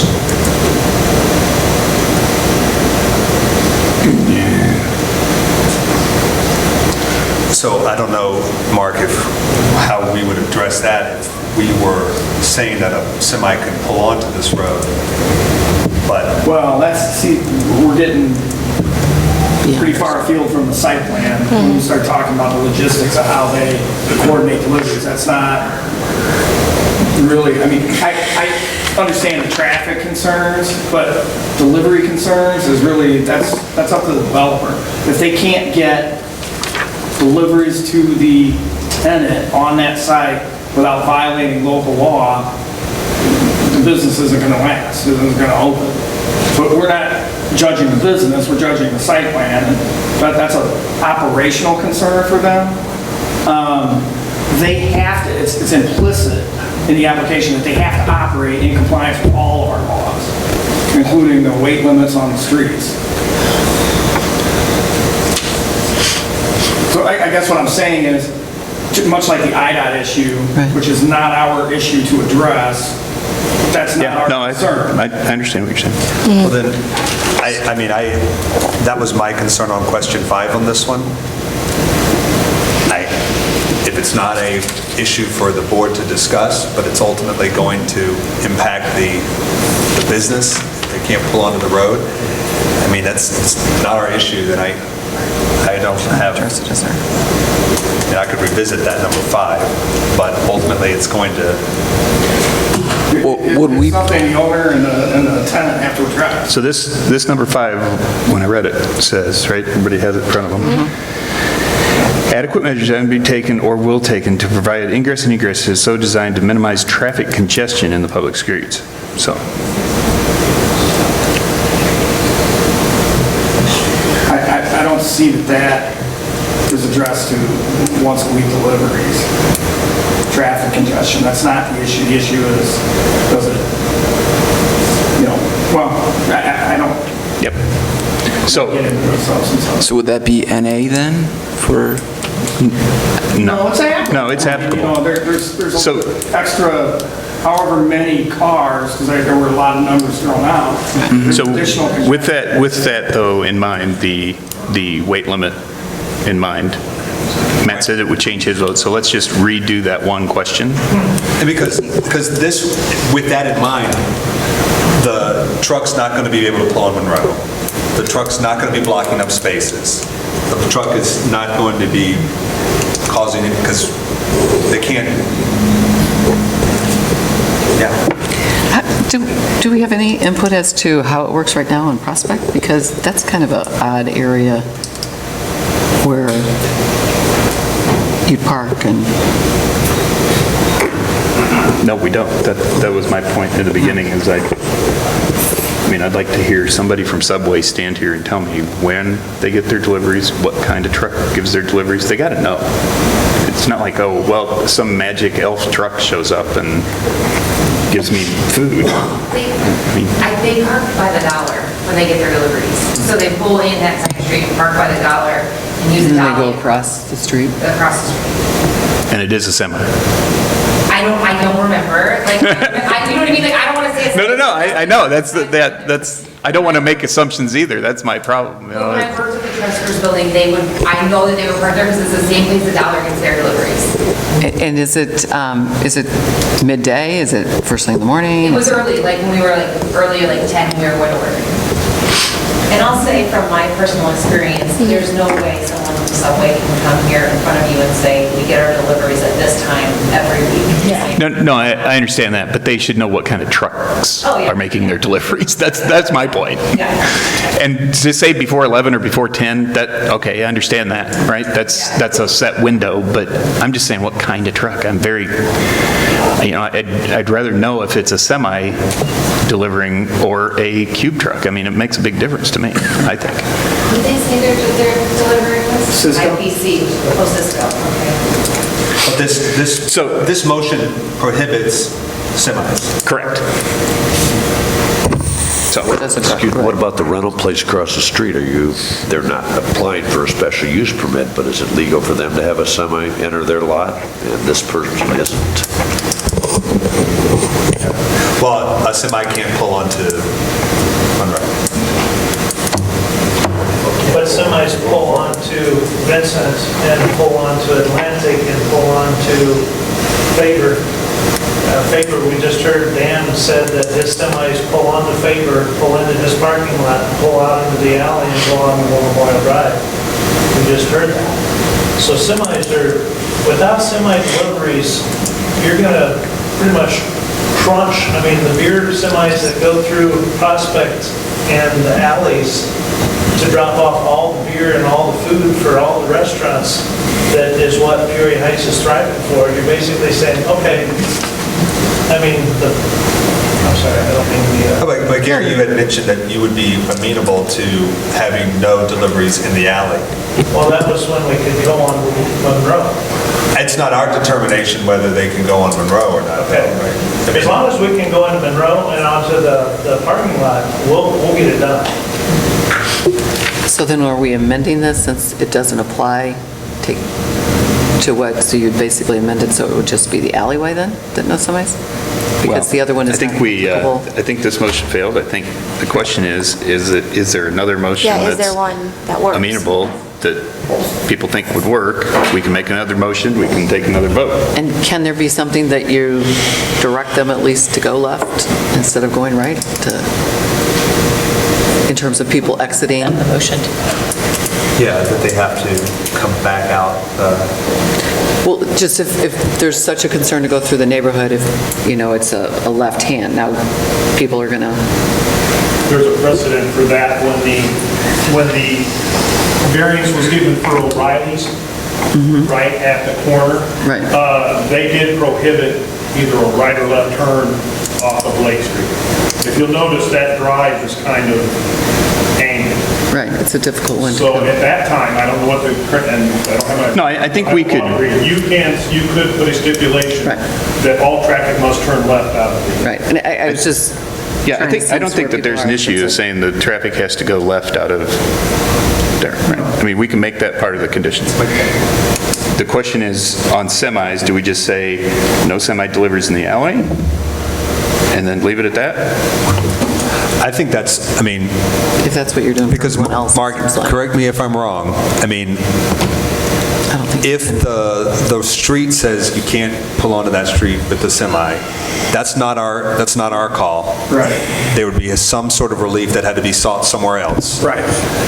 Our goal today is to eliminate this, but if some other board or some other thing that Gary had to turn to be able to do what he needed to do, that's on Gary. Exactly. Okay. And the tenant. The tenant, sure. Yeah, the subway operator. Okay. So the motion was to approve the site plan, but no semi 53-foot, 18-wheeler deliveries in the alley or parked on Monroe. And the traffic should be directed to go south on Monroe, not north on Monroe through the neighborhood. So that was your motion. That was it. So striking. We got down to 5 and it failed. So the question is there a different motion than that? Or with the current discussion, would people answer number 5 differently? We can take a number 5 vote again, but if it's different, then it's different. So The previous motion did include turning left? Did it- I didn't know that- I did not know okay, I that didn't either. know that. Yeah, I didn't know Yes. that. It said no North Monroe traffic. I could revote then. Oh, okay, I thought that was for the semis for some reason. Is that just semis? So it says- Or is that all traffic? It says 18-wheeler semis, no semi deliveries in the alley or parked on Monroe. Delivery traffic, no North Monroe traffic. Okay, that's just the semis. That doesn't relieve the customer traffic pressure. No, Correct. no, you are saying customer. Delivery, Delivery. no Just delivery. North Monroe traffic. So if we want to amend that to no North Monroe traffic and have everybody, have a sign there that says Could you we must do turn that? Would left. they, like, could we put a sign up there to say you can't turn left? Is that something that we can do here?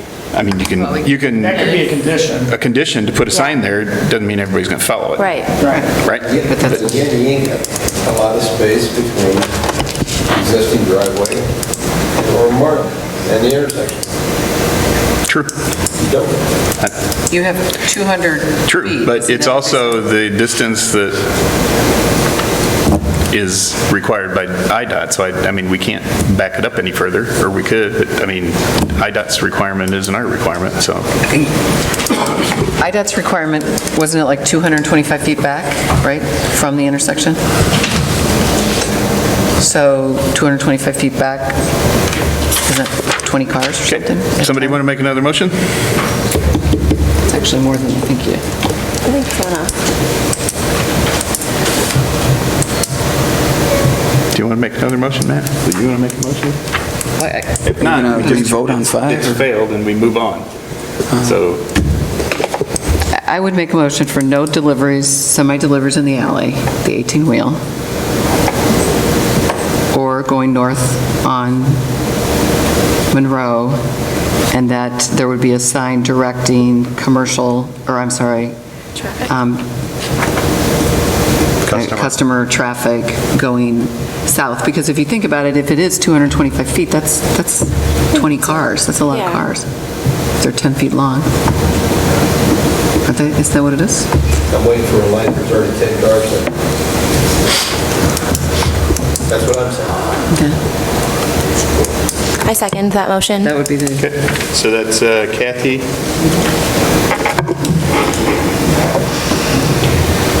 And Janie. Okay, so, the establishment, maintenance, or operation of the special use or site plan will not be detrimental or endanger the public health, safety, morals, comforts, or general welfare. It will not be detrimental or endanger public health, safety, yes? Yes. Yes. No. yes. Yes. Yes. Yes. Yes.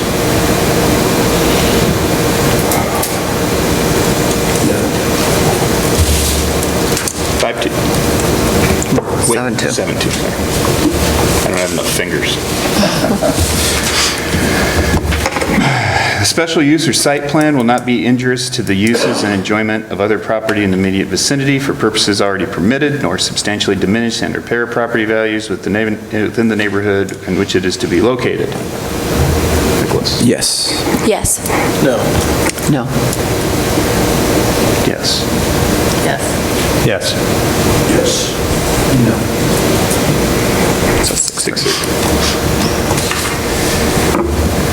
The establishment of the special use or site plan will not impede the normal and orderly development and improvement of the surrounding property for uses permitted in the district.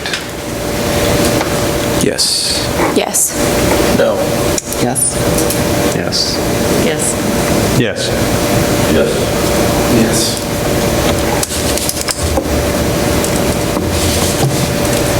Adequate facilities, access roads, drainage, and/or necessary facilities have been or will be provided. Yes. Yes. No. Yes. Yes. Yes. Yes. Yes. No. 7-3. Okay, here's number 5. Adequate measures have been or will been taken to provide ingress and egress so designed to minimize traffic congestions in the public streets. Yes. Yes. No. Yes. Yes. Yes. Yes. Yes. No. 2. If a public use or use providing public utility service, that such use of service shall meet demonstrable public need, NA. The special use site plan shall in all other respects conform to the applicable regulations of the district in which it is located, except as such regulations may in each instance be modified pursuant to the recommendations of the Zoning Board of Appeals. The special use site plan in all other respects conform to the applicable regulations of the district in which it is located, except regulations that may be in each instance modified pursuant to the Zoning Board of Appeals. Yes. Yes. Yes. Yes. Yes. Yes. Yes. Yes. Okay. So, we passed the findings of facts. Matt, will you call roll? Yes, I will. Nico? Can I just say something before I vote? Yes. That I wanted to say to what we're saying here. I think in order for a business to be successful, the government has to be limited on what they, restrict with them. I don't feel like the parking situation is in our realm, We're here to make sure that they follow the codes and the rules, and I feel like he is doing that. And I'm going to say no, because I don't agree with the restrictions that are brought up. So you're saying no to the motion? He's not approving it. Because I want to say yes to this as is, without restrictions. Okay. That's why I'm going to say no to this. Okay.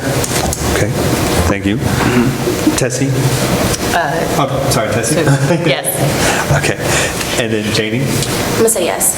Okay. And then Jack? No. Okay. Kathy? Yes. Rick, I'll skip you. Yeah, that's, yes? Okay. I'm going to say yes. I'm sorry, Steve? Yes. And Mike? No. Okay, 6:30.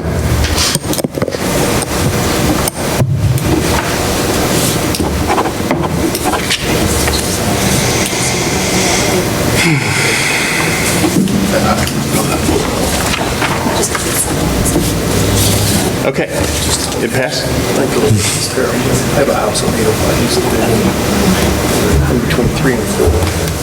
The school's getting size. I can't even move out of my driveway. You just sit there. And sit there. Okay. Next order of business.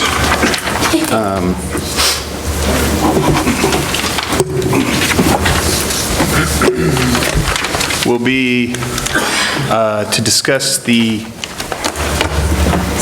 Samuel St. Jude House project. Katie, and I see you lurking back there in the corner. We're going to talk about some possible procedural changes next, but one of them has to do with trying to get information to the board well in advance of site plan reviews, votes, well in advance of variance votes, et cetera. So one of the things I met with Katie earlier last week, and I asked her, she wants to be on the agenda for this project in August, but I asked her to come and kind of give us an overview of the project this month so that people can understand what she's talking about, and then have some time to digest, look at it. We will get the final site plans by July 26th, I believe, is the cutoff date. So all that will be distributed as normal, but Katie came to kind of explain to us what she was doing with this St. Jude house so that next month, when we get the plans and the information, it won't be a big surprise to us. Perfect. All right. I'm going to try to work this microphone, so I'm trying not to drop the computer. Thank you. And no, I appreciate the opportunity to come and tell you a little bit about the project and about what's been going on Samuel Avenue.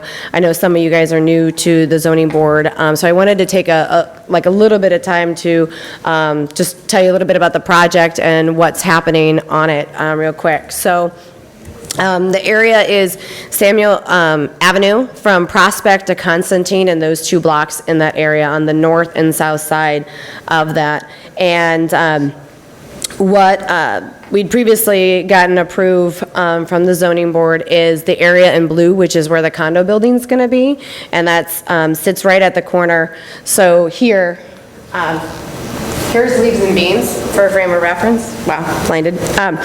And then the parking lot and the alley, so Prospect and the parking lot, alley, and then the blue area for the condo building. And so the area in red, and I apologize, I don't have great Photoshop skills, but that in essence is where the condo lot is going to be for the St. Jude home. So on that block area. And again, for those new to the board, this was one of the renderings for the condo building. You see that there's a wrought iron fence in the front, and that goes to what we were talking about with the streetscape that we want to preserve and enhance that's there. Some of the renderings that we showed here, you see the townhomes, again, the wrought iron fence with brick pillars in the entryway, looking for a lot of the driveways to come through the alley when we redo the street and the infrastructure. As we sell these lots and market these lots, the owners can design, build the home for whatever need and size they want. We do have some restrictions, which is a 2-story minimum construction, a garden level basement, and that can be a crawl space or it can be a basement, but it has to have that garden level.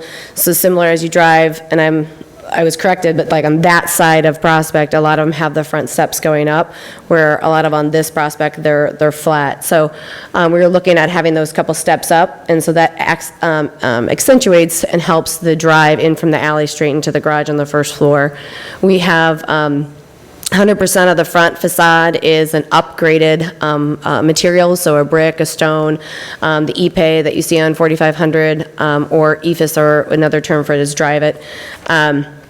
And then materials, and then the glazing as well. They have, again, the driveways in the alley access, front porch of some sort. That is, again, part of that character on that side of Prospect, is whether it's either a small or a large or even a wraparound, and a lot of the residents use them. I think that's a great benefit. Again, the wrought iron fence, and then review and approval of the builder and the plans, to make sure that we have quality builds going on, quality builders, and then also that the facade plans don't look like any other house on that street. We want to make sure it's very unique, similar to the structure that's in the Heights, and so that's why we have that review and approval on our behalf. Here's another sketch of the rendering, again, looking at the wrought iron fence, the street lights, sidewalks. That's part of the infrastructure plan that we already have approved by the village. And this area here in the red is in part of the redevelopment plan of the infrastructure that would be improved on Samuel. So it's not only the road, but it's also the alleys running north-south and then east-west in some of those blocks, which would entail also reconstruction of the street, sidewalks on both the south and the north side, street lights, and then utilities coming underground. So that engineering is already kicked off. If you drive down the street, there's a bunch of utility locator flags and everything. So that's just a quick background, and I'm sorry for going fast. Just wanted to kind of get everybody acclimated to what's already been approved and what's already going on in that block, the 2 blocks actually. So I know I sent you the plans. I didn't know if everybody got them, so I kind of put them on here. I sent them out. Okay. So everybody got an email with them. Some people responded they got them, some didn't, so I won't say everybody probably saw them. But. Okay. I didn't make printouts tonight because we were just going to discuss, so I apologize for that if you didn't get a look at it. But this is the prints that were sent out. So this has the brick facade. They are going to do a crawl space. They're not going to do a full basement, and it would be 2 floors. So the first floor that you see would be coming in there. They're looking at having some lighting in the soffits on the front porch as opposed to having big chandelier or something hanging down on the house, and then having a nice third floor balcony there in the front as you see that. The back of the house and the side of the house would be covered 2 foot back in a hardy plank board. And as you can see, the windows on the side and the garage door on the rear.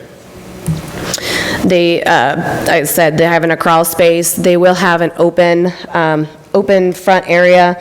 They're going to have an open wraparound staircase going up. This would be an area where potentially somebody could put an elevator in the middle of that open staircase if they would need to, so they can age in place. So that size would work. And then the kitchen, as you can see, the kitchen flows right into the open area. And then you have a mechanic room, restroom. You have a little airlock walkway back to the garage, which kind of makes this really cool nook for a courtyard area. So whether they want to do a grill area or have grass, have dogs or pets, or have it be concrete. I mean, that's theirs. Right now it's grass, just for everybody's information. And then coming up to the second floor, as you can see, the bottom is the second floor, the top is the third. So there's 2 really good size bedrooms that are on there, again, with each having their own bathroom, their own walk-in closet, open staircase, laundry in there. I know it's definitely, those bedrooms are currently bigger than my bedroom and bathroom right now, but, so it's very, very nicely laid out. And then the third floor becomes this, another guest suite that they can have, or a master bedroom on the top level. The loft area could potentially change into another bedroom, so you could have a 4-bedroom house if you wanted. And then you have that front porch, which we know a lot of the potential buyers have really expressed a lot of interest in, again, that outdoor seating area. And then we have the site plan that we have here on the right side of the page 5, and then the wall section, so we talk about the design. So we have the permit application and the variance request prepped, and so we met with Rick, wanted to talk about the things we were going to be asking for, and a lot of those variances we couldn't go and do for the whole block, which is originally what we wanted to, because it would be a unique case by case. So I wanted to again go into each variance we're asking, or will be asking for, since we haven't submitted it yet, and show why we're asking for that in some details. So first one is the building height. Right now with the code 10-7B-3 in R3, which is what it currently is, it refers to the R2 code. So that would be the 35-foot height. And so, so when you see R2 here, yes, we know it's an R3, but that's the direction we were given to follow the R2 code. So the variance would be for 1 7/8 inch for the variance in the height for that. And I just kind of, when you look at the prints, I kind of highlight where you can find that information on those details in the blue, so it's just a quick reference. And then the ordinance was amended on June of this year, so that the building height that is erected would be the 44 height, or 12 foot greater than the height of the principal structure to the immediate adjacent building. And so we're working to get the measurements of the immediate adjacent building. It's kind of difficult when that homeowner won't call you back to go onto their property and get the building height. So we're in the process of that. We've asked our engineer to do a scalability test to get it. So we don't have that right now, but we're working on it. And in that amendment, I know we talked about grandfather, but this was a new ordinance that we were put in. So, and this was for the, I think, R3 and R2, if I remember the ordinance correct. So we're still waiting on that information. The lot size, when we originally did this development, ideally we were wanting 25-foot wide lots, so 25-foot wide by 125 deep, which is the current depth now. when we started looking at the setbacks we were going to need and the house that we could fit on there, and then also any of the houses that we were not able to acquire, if they would stay there, right now with the old original plat, they're 30 feet wide. And so to the financial benefit of the development, the 25 feet adds a couple more lots.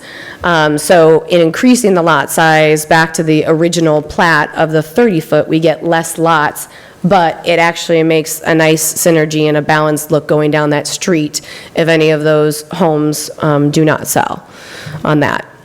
So to show, I'm going to flip real quick. So this is the original plat of Samuel Avenue, which was actually previously called French Avenue. And you see there's 30 feet there. And if you go onto GIS, it's the blue numbers are the original plat numbers that come in there. So some of the plats over time have been combined, and with the zoning ordinance that went into place, the lot size is not less than 6,000 square feet. And so we would be asking for a variance request of 2,250 square feet. And that's, again, to go with some of the existing conditions that are on that street and actually throughout the heights as well. And so the lot size, with that being adjusted, looking at the setbacks, one of the things that we had talked about before is if one of those houses doesn't sell or we don't obtain them to redevelopment, the setback from, the setbacks are actually different on both the north and the south side. So we want the variance to get the setback so where the houses stay in line. So if you see, and again, the GIS kind of was tilted a little bit, but the blue line is where we're really focusing the setback to come to.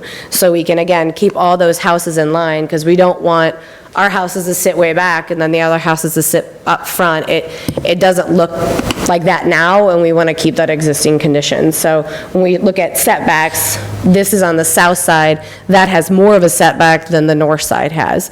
So looking at those existing conditions. With the yard requirements that we have here, given the lot size that we're asking for the variance, the front yard variance setback request is for 20 feet. Go back to code. The front yard is currently at 25 feet in depth. So the house adjacent to us is at 23.9 feet, and it kind of goes in and out of that 20 to 25. What we want to do is make sure we can be in line, again, with the houses. So asking for that variance request of about 20 feet because of how the setback comes. So it's a difference of 5, and again, to keep with existing conditions. The side yard variance was no variance is needed, and then the rear yard, no variance is needed on that. And then what we had done before we started engineering is we literally went and stood on the edge of the road and took from the edge of the road to the house to kind of see what the distance was so we can make sure. And now that we're getting the setbacks, that information, we can kind of see. But again, the intent is to keep everything in line so it looks very, very balanced as you drive down. The lot coverage. No, you don't know yet what exact variance you're asking for there because you haven't had that surveyed, is that correct? No, we're definitely asking for the front yard to be, we've had this lot surveyed. We haven't had the north side, those lots surveyed, and that's what I was saying. This lot surveyed now, because you hadn't as of last week. Yeah, no, we have that full survey. Okay. And so it is 20 feet is what you're asking for to keep it in line with the other houses? Yeah, it's technically like 20.987. I just put 20 to, okay, so then we can kind of adjust so it. the setbacks on the house on to the left of you then is 20 feet then from, presumably from their property line?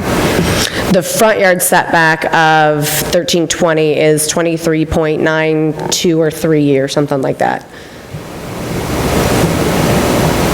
And then the other ones kind of go up and down on that side. So we were just going with the 20 to then have the variance that we can move it, we can always go back a little bit more where we can't go up after we did that. Is that including the porch or not including the porch? I'd have to define from Steve, I think, trying to think of what the front of that house looks like now. I don't know how big the front porch is, it tucks in. Yours, are you including the porch on yours right now? The front of the porch is the front of that setback we're asking, yeah. That doesn't include the fence, right? No, the fence would be asked to be on that property line. Shouldn't be included. Shouldn't be included No, right now. no. So the,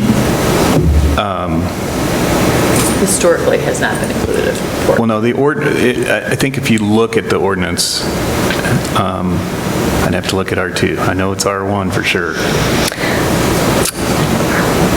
I couldn't find anything on R2, I'm just, if Yeah, I need to look so somewhere I else, let me believe- know I on believe that. if you look in the definitions section Yeah. of the ordinance, the definition is from the house, and it wouldn't include the porch, but the porch, there's regulations around the porch on how close the stairs or the front of the porch can be to the lot line.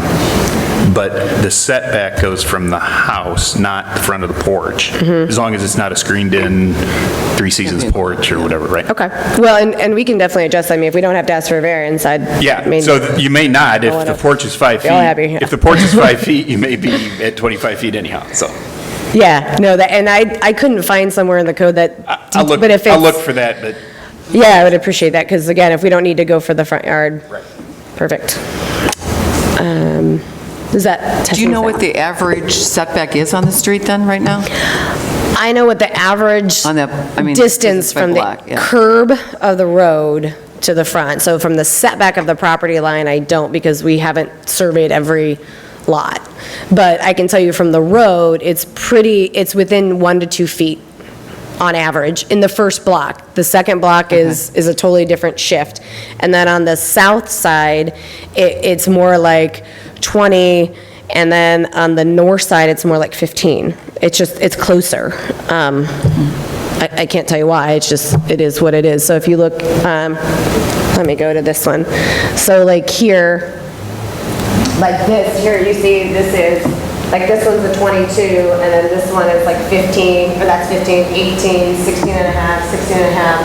So we used the point of reference we could to get the measurement on all, and we wanted to do something systematic throughout all of them because we, again, couldn't go on everybody's property and we didn't want to go on everybody's property, but. And so looking at that, just to keep it in perspective, it looks like the average lot width is, in that block is, I don't know, maybe 48, 50 or something like that?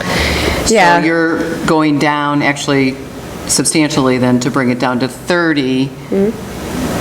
And right now, there's no plans in terms of developing the entire lot. I mean, you've sold quite a few lots off on the other side of the street. The ones that you were going to develop, you're no longer planning on developing those, so. Oh, no, we're developing those. We sold them to a developer with a time restriction of when they had to build, and so they have to go in with all these restrictions, so they're definitely in the process, but they're designing right now to be able to take it case by case.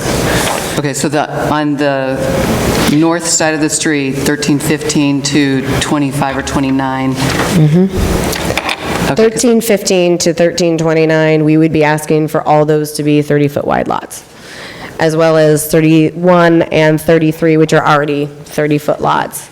And just curious, how do you control those, I guess? Deed restrictions with the sale. Okay.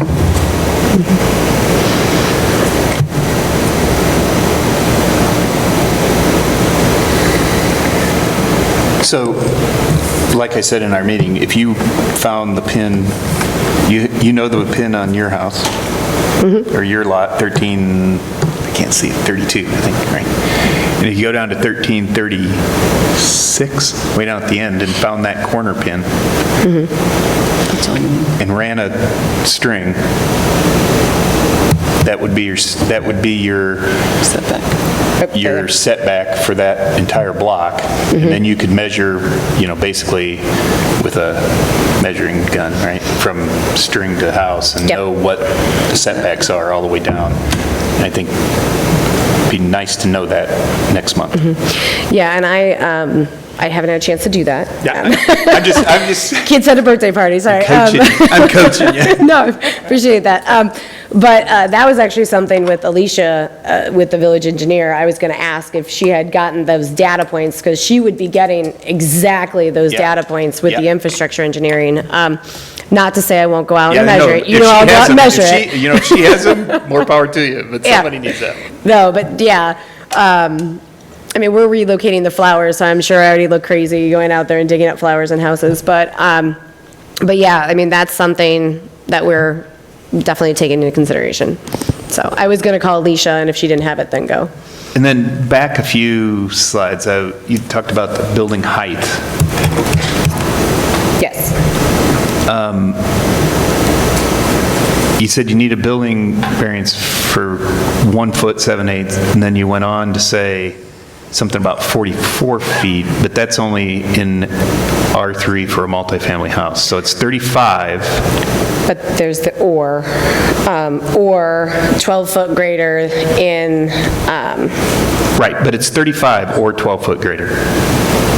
Yes, so I don't know if I need more than the 1 foot 7/8 because I haven't been able to measure. I'm just saying the 44 doesn't apply.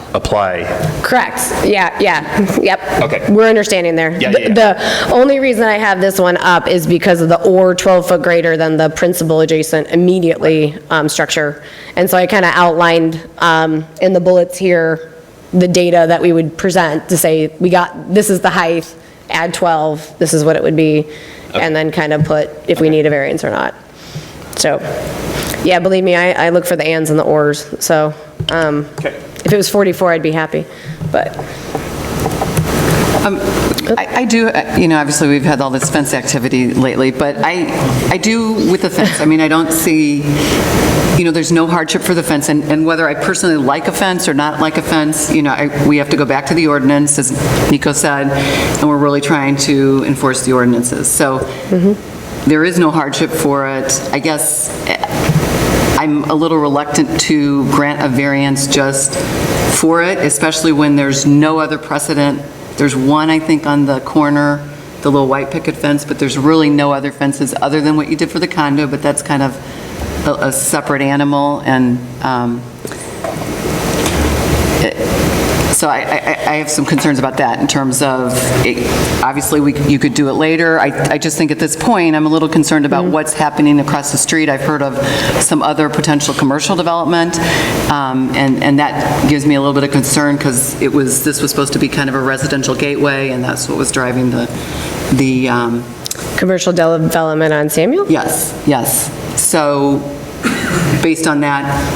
That would be new to me, so it wouldn't be something we're doing. We're not focusing at all on commercial on No, Samuel. it's not lots that you own, but they're lots that you sold. So based on that, I guess before I would be supportive of something like that, I would like to see a little bit more, so it looks uniform and it's part of the neighborhood, because otherwise I think it might stick out a little bit, but that's my opinion. So yeah, and in the deed restrictions, we have the wrought iron fence design, and we're in the selection process right now that they can pick from 3 brick selections, which we're making them. And the reason we're doing 3 is because a lot of times they can be discontinued and you can't just pick one. And then for some of them, I'm slipping back here, but some of them here, like we have lights, like right here, to kind of light the way up to the house. We're selecting 2 to 3 lights that they can pick from as a standard, because we want that streetscape. We want it to look all uniform and go. And there's a reason why you're only having the brick pillars at the entryway, not at the entryway and the property lines, and because that looks in my mind too gaudy. But just that here's the entrance. We want to make it nice and prominent, and then go down the street. And I guess my point is, I don't want it to look like a missing teeth kind of approach, that one has it and then you have regular houses, because it's an infill development, so try to make it, so that's, I'm just. And that's the heart, exactly. So my point is, to me, the fence is not something that I see that there's a hardship for. It's a design element that you'd like to put in. I don't see it as, it's something that could be added later as you have more, just like someone would want to add a fence later, and if it became something that was uniquely drawing the neighborhood together, but at this point, that's just my thoughts, just want to throw them out so you're aware. Yep, and with the code, how it's written, and I know you know this, is any fence needs to go for a variance. And so, again, with where we initially tried to do everything we have, it is an urban infill project. There's no way we're going to get around from that, and if we don't have the homeowners do it when they build the house, it's going to be harder to get them to do it later. Even if you escrow funds, and this is going to be a multi-year project, if you escrow funds, the cost of that may go, up and not be able to cover that cost. So by doing it as it comes in, it'll look streamlined. So when you look at going down like Chicago, when you go into their more urban settings where you're looking at, a lot of them have different fences and different styles, but they're all at the same area. We want it to be more streamlined. So, we wouldn't, if somebody would want to come put a different fence, we couldn't control that. But this is what we're requiring of our buyers. And all I'm saying is, based on what the code is and the hardship, like, that looks great there, but you're going to have a ranch home, and you could have a different home, and you could have different setbacks, and so I'm just trying to look at it from that standpoint. If I look at this, looks great, but that's not necessarily the way it's going to be for a long, long time, so just a discussion point. Yep. Okay. Do you have others? Let me go back. I forgot where we were. Yard, setbacks. The lot coverage would be a variance request of 173 square foot, or the 4.7%, based on the 40% coverage percentage of that on there. And this is with this ancillary. A lot of the homes in the Heights have the detached garage. Again, more of the desire is to do the attached, so that covers all that square foot there. The habitable floor area, we don't need a variance request for. And the fencing, to point Kathy, is what we're looking at here, the proposed fence variance, the same as we had requested for, again, that condo building to get the streetscape. I highlighted where the fence would be in blue here, so you can see it more clearly, because I know with all the dimensions on the drawing, sometimes it's hard to miss. I missed it when they submitted it, and I thought it was a dimension line, so I'd ask them to move them over a little bit. So I just wanted to highlight that there, and that's it. Okay. So that's kind of meant to just be a preview, so that next month we'll get the documents all out in their final form by the 26th, and get it on the agenda for next month. But that way, everybody kind of has a preview, so when you're looking at your packet of information that you get on the 26th, you'll have a little bit better view of what's going on, and maybe have some more soak time on what's going on. PowerPoint? Yeah, I can send that to you. That'd be a PowerPoint. I do. Yep, I have some, I'm going to delete, I have some ancillary slides, just in case we need it. I'll just delete those, So and if I'll you just send it forward to it to me, Sarah I and can you. forward it on. Okay. Yeah, At least we can kind of absorb it more. Yeah, absolutely. Yeah, I love it. Thank you for the PowerPoint, and that's really detailed. I really appreciate it. But I really have a main concern about all of the trees that are going to be taken down because of the development.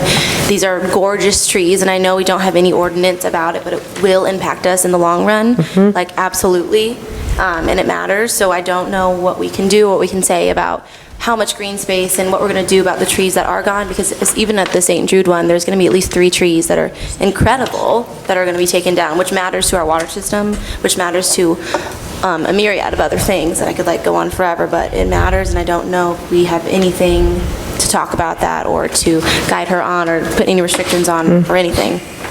Yeah, and Early on, you had shared with us that you were going to do your best to save the trees. I know I looked at that as well. There's a huge one, and I didn't know if the way the building would work out, that it would end up being is it going to be a courtyard tree, which I would think would be a huge advantage for someone. Yeah, we haven't looked exactly at the trees yet. Right. We were really still in the process of getting everything approved through St. Jude and getting that, and that's why I wanted to get in front of you guys as soon as we got something. Right. The front tree in the front yard, it sheds. It is, and I would say if it was in my front yard, I'd want it taken down. I love the trees on the street, and that's part of the beauty, I think, of Samuel. So we will have we want to plant trees, we want to do that. I know there's time for them to grow, but some of those trees are invasive, and actually living living down on like 1426 and 14 Samuel, I have to roto-rooter our pipes every year because the root systems is so invasive into those. So when you talk about the water and the sanitary system, we definitely want to look at that. And again, the infrastructure plan was really set to improve that and enhance it, because that's about $5 million of infrastructure that the Heights is not going to have to pay. I mean, it's through a TIF redevelopment agreement. So if we don't build it, it doesn't get done.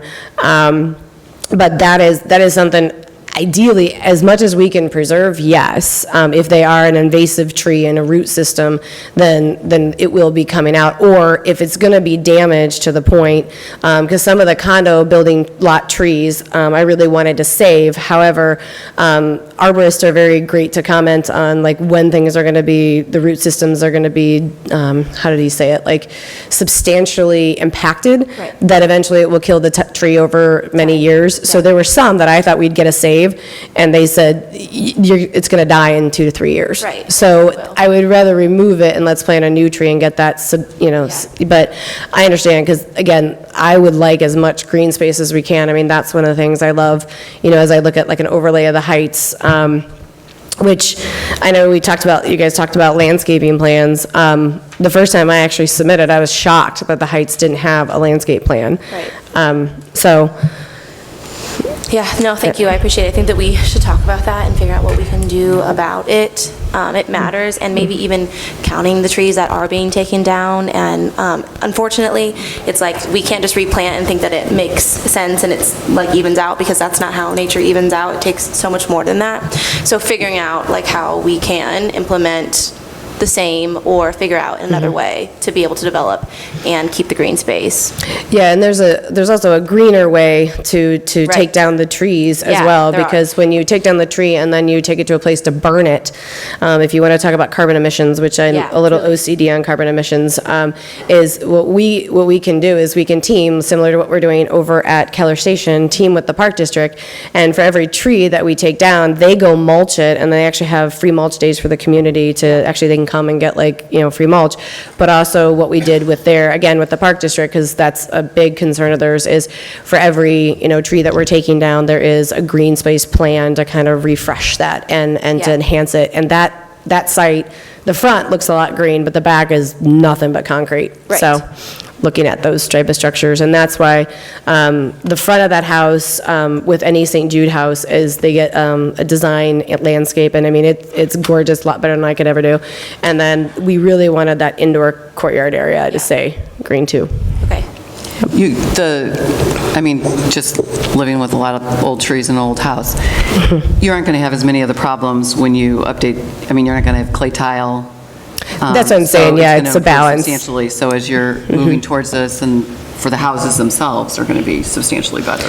And the houses that are existing are going to benefit from that too, because you can't update the infrastructure without updating even the houses you don't have. But in terms of the trees, you're not going to have. Really, with the 30-foot lots and building houses 3 feet from the lot line. Yeah, you don't have very much space to even have a tree. Unless you put a tree out front, you're not going to Got to be out front or in the courtyard. Unless it was in the courtyard. One of those looks like it could literally be in the courtyard.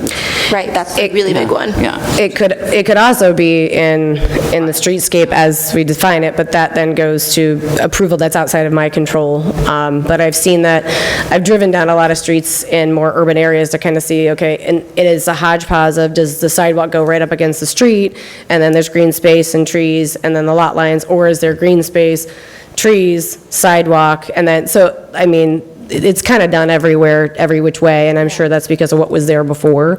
If we could have a crystal ball and say what we want, ideally, I think the grass with some trees right along the street, because you'll be able to get more, and then the sidewalk, then going right up to like where the fence is, and then that would ideally be our design, which is what we show. Yeah, it is. Okay, so I don't want to belabor any other quick questions for Katie. Any concerns? Okay, thanks, Katie. Yep, and like always, if anybody has any questions, please feel free to reach out to me. Bless you. Thank you. Bless you. Thank you. Thanks. I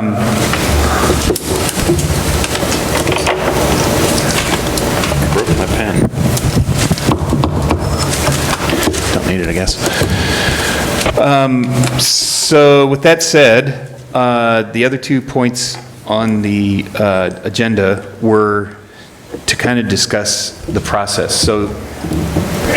So thinking of what we just went through here would be kind of what I'm proposing or think we should propose as the new process, which is we, as fast or as early as we can get a developer to come in and give us what they're thinking about, let us ask questions, let things... Like this. Right, let things soak before they get on the actual agenda for a vote. So I'm trying to get to where, and we have a couple in the pipeline that I think are working that way, where, like this, we'll talk to Katie the month before, next month she comes, she actually presents the final drawings, the final site plans. Yeah.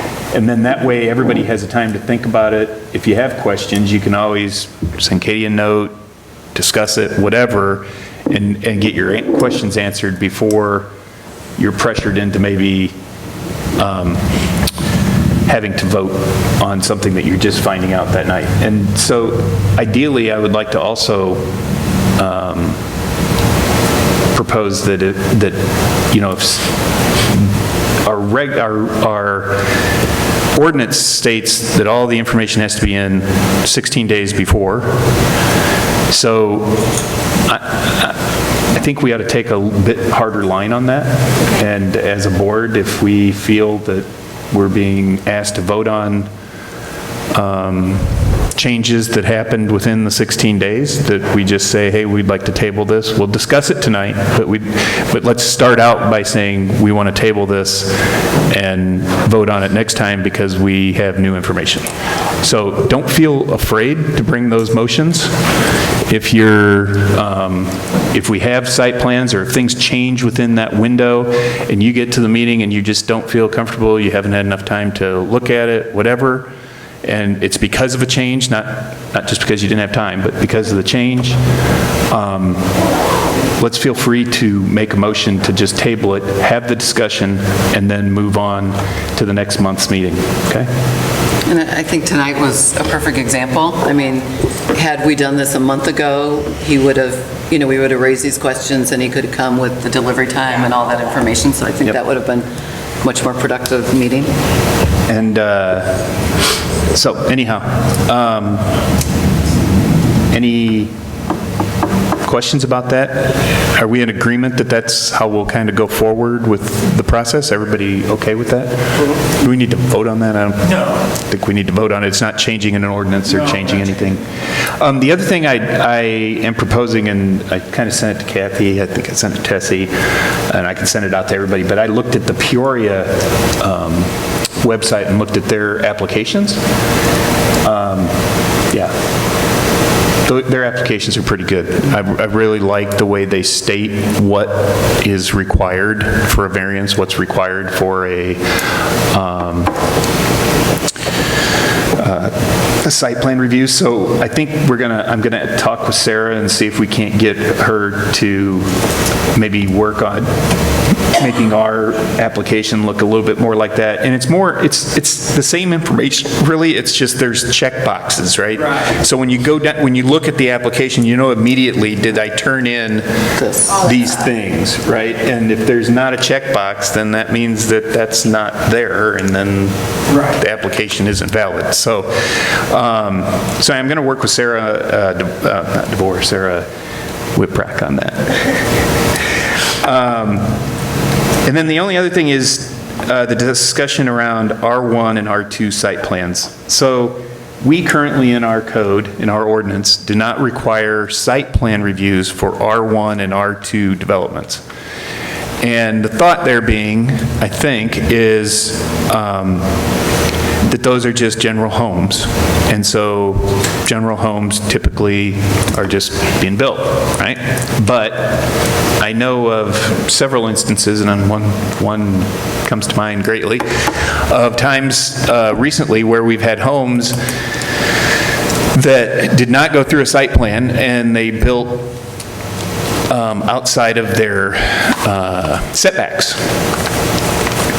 And by the time they're built, then the question is what? You make them tear the whole house down to move it back 3 feet? I mean, that's probably not going to happen. So talked to Dustin. I know Dustin's talked to a number of the council members. I think Sarah has another issue with somebody that, did something on an R1 property, did not have site plan, and it's causing drainage issues. So I think there's a number of issues going on, and with as much tear down and rebuild, even on R1 and R2 type properties in the Heights, there's a lot of houses going up that people are just building without really, they're getting their building permit, but I think from a building permit standpoint, it's not always, does that meet all the zoning codes? So, and we don't have a true zoning officer, going out property by property, looking at these things. They basically send them to me, and I do a lot of that, but, it's only if they send me something that I see it. So anyhow, I think we were all kind of in agreement that maybe we should consider having a site plan review for R1 and R2. And so I guess if we're going to do that, we'll have Mark draw up a change to the ordinance. The discussion point on that is going to be, what is the trigger? Because you guys would be flooded with, porch applications, deck applications. You need a permit for a deck. So unlike R3 and commercial, where any building permit in R3 and commercial requires a site plan, we probably don't want to do that in residential unless you want to be looking at a bunch of garages. So I think we need to think about, or you do. Or you do. We would, I can tell you, we would absolutely have to go to at least twice a month. Or our meetings would be, 6 hours. If we're going to do that, and we're going to approve every deck and every garage and every porch, you're going to have a dozen a month. Maybe not. Maybe not. I don't know how many building permits they issue. Some communities will give the board a list of all the building permits that are issued every month. We don't do that here. But I think it's going to be a lot more work unless we limit it to 10%, 20% of the value of the property. Some limitation, that's what's obviously new construction. That's easy, but I think it is 10% right now in R3, in all the other ones, right? It requires a permit. The site plan requirement is 10% of the value. So I was thinking those porches. Yeah, I was thinking that we would that it would just look just like the R3 site plan thing, which is. I'm just planting that seed as to do we want to think about what those triggers are? If we do 10% of the value? And I'm fine with any triggers. I think especially on tear downs and rebuilds. Well, that's or easy. That's not or even tear down a whole garage and build a whole garage, right? So that's a little easier. I just want I don't want the unintended consequence of you got 15 applications for decks and porches. Yeah. The other thing is, I think a lot of this has happened since we no longer, we haven't had a true zoning code person since the previous administration. Yeah, it's been happening without anybody knowing it. And so I think what's happened, so the village is getting things and there's not really a check anymore. Right. You've got turnover and changes, and there's no one there kind of saying, hey, this needs, checking it to the code. We've got contract people that are reviewing it. Right. So I think the trustees actually need to address this as well. I don't mind having us look at it because I think there are some issues with some of the new construction. A zoning ordinance amendment that would have to go to the village board. Yeah. So it's an issue that needs to be addressed by both bodies. The code thing above and the, having someone in the village actually take responsibility. I think since about February. Yeah. I've had 25 different things come to me where I went through the code with the person, told them what they could and couldn't do. That's way beyond what should be expected of No, I know, but I'm just saying, so there's 25. So between February and now, we would have had 25 additional ones, and some of those did come here. Right. So, Right. Maybe, let's say if half of them came here. Right. So that means we'd have 12 more between February and now. That's doable. I mean, But Rick is still reviewing every single one of them. Right. As of, because we just don't have the staff. You know, the city of Peoria has. Yeah, no, I understand, and 6 full-time people that do it. And sometimes it's a hassle, and other times it's not. It just depends on the story, right? Right. But I was just trying to get a gauge for how many more we would have. Yeah, that's a good. And it probably wouldn't They're be. obviously not evenly spaced every month. No, so They're gonna I come think. at you in So I the think. summer months. Yeah. But then you take a property that's, I don't know, worth $130,000, and That's a if their substantial- garage is $10,000, then they're not. right, they're Right. underneath it, yeah. Yep. So Yeah, the value alone might be enough, and if we change it once, we can change it twice. I mean, you can always, if it becomes a problem, I'm just raising the issue. You got to be careful what you ask for, because then you're like, No, and that's why I didn't really think, at first I was kind of unsure whether we should go down this route, but I think there's enough major tear downs that oh need yeah, to. those I think should. Do we I hate to have the ZBA function as like the building permit review board, because that's really what we're talking about. It is. But we just don't have the staff to do it, the trained staff that know to go, and they have the time to go out and look at a site that's staked off. It's one thing to present a site plan, it's another thing to build in accordance with that site plan. So if we did this, do we want to put how many people want to do this, do you think? I still have some concerns about it from the standpoint like drainage and stuff. I mean, how do you, I'm looking at one across the street from us, and I'm seeing them slope stuff into the neighbor's yard, and I'm like, well, that's going to be an issue. Yeah, that's for private, them. that's And I between don't- private parties, but we can't, But as they're building, so is that, Oh, if they yeah. elevated it when they built it, yeah. and now it is that come back to us? And legally, I don't know if there's liability. I Oh, don't. there's absolutely liability. So that's where I have a couple of just- those lawsuits right now. So yeah, there is, but unless we want to get the engineer involved, it's hard as a board at the site plan level to address it. You either require a drainage study, something signed off on by an engineer, or, fall back on our code, which, it's kind of not the best Have language for something that drainage. you cannot, put any more, I thought that was it. You can't put any more additional water onto the neighboring Yeah, property or something like you're that. not supposed to, any change to the But I natural just, flow. those are the kind of things that I know are coming up quite a bit. Right. And then they become a legal battle between two neighbors. And then Exactly. how do we, so I feel a little bit unqualified when it comes. Yeah, I think we are unqualified to talk about drainage, but like you said, I think you need to say, with the condition of engineered drainage. Yeah, if you're going to change the drainage in any way. Really hard to enforce. Very hard. Who approves the building permits right now? I forget his name. There's Tony and Scott, but Scott is now Tony. Neither of them would be able to be educated on the zoning code, just to look at it and say Well, so whether it's the same thing you have. So you have a building guy who's looking at the structural part of the building, right? Electrical, structural, et cetera.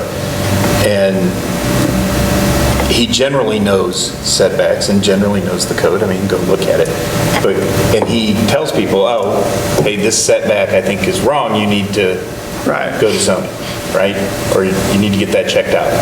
Sometimes they do, sometimes they don't. So that's why now, before there's a building permit, before Sarah actually sends the building permit out, she sends it to me and says, hey, is this a problem? And I look at it real quick and you say yes or no, or have to stop. Here's what I can tell you Spend why a week. what you're saying makes sense.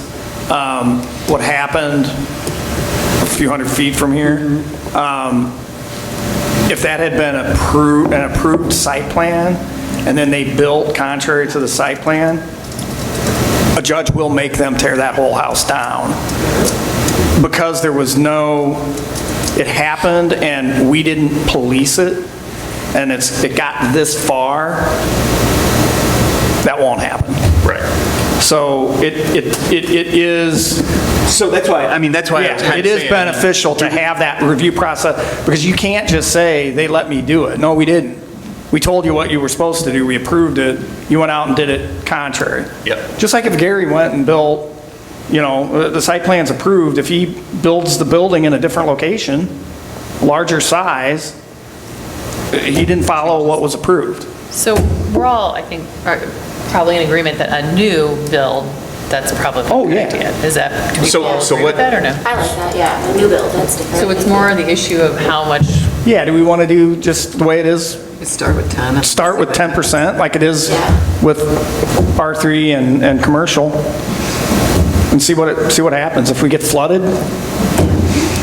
Also, Rick, are you either have more meetings or change it to 20%. Are you comfortable in delegating? Like, if you feel like it's a lot, like teaching me or anything and helping us so I can help you, so it's not just on you, because that's not fair either. Yeah, certainly we can do those things. Here's the other thing that But I can think- happen. For the other stuff. You don't have to have every matter that we have coming before us actually come before the board. Things can be approved informally. Right. So if somebody wants to build a house and they show you a site plan, and they're clearly within the setbacks, the size of the house is right, the height is right, you don't have to come here and do a dog and pony show for a small house, or a garage, or a deck. So, it is entirely plausible that we have an informal, review, and, it's something where, if you want the board to weigh in, you can send that plan around, you file it, and we just vote on those at the beginning of the meeting. They don't have to get up and present. It's just like everybody looks at the site plans, and we approve them. Okay, but are we good? The problem, our experience recently has been these major projects that are really complicated, that have a lot of thorny issues, and most of the residential stuff is not going to be that involved. So we good with 10%? Is everybody good with 10%? Yeah.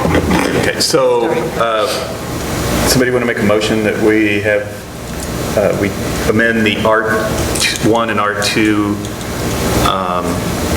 ordinance to include a site plan review at 10% of the value of the property? And this would have to be approved by the village board? Yeah, this would, the form of the ordinance amendment will come back before us for review and a vote, and then after, because you got to publish notice and everything. So procedurally, it comes back next month before us, we look at the language, tweak the language,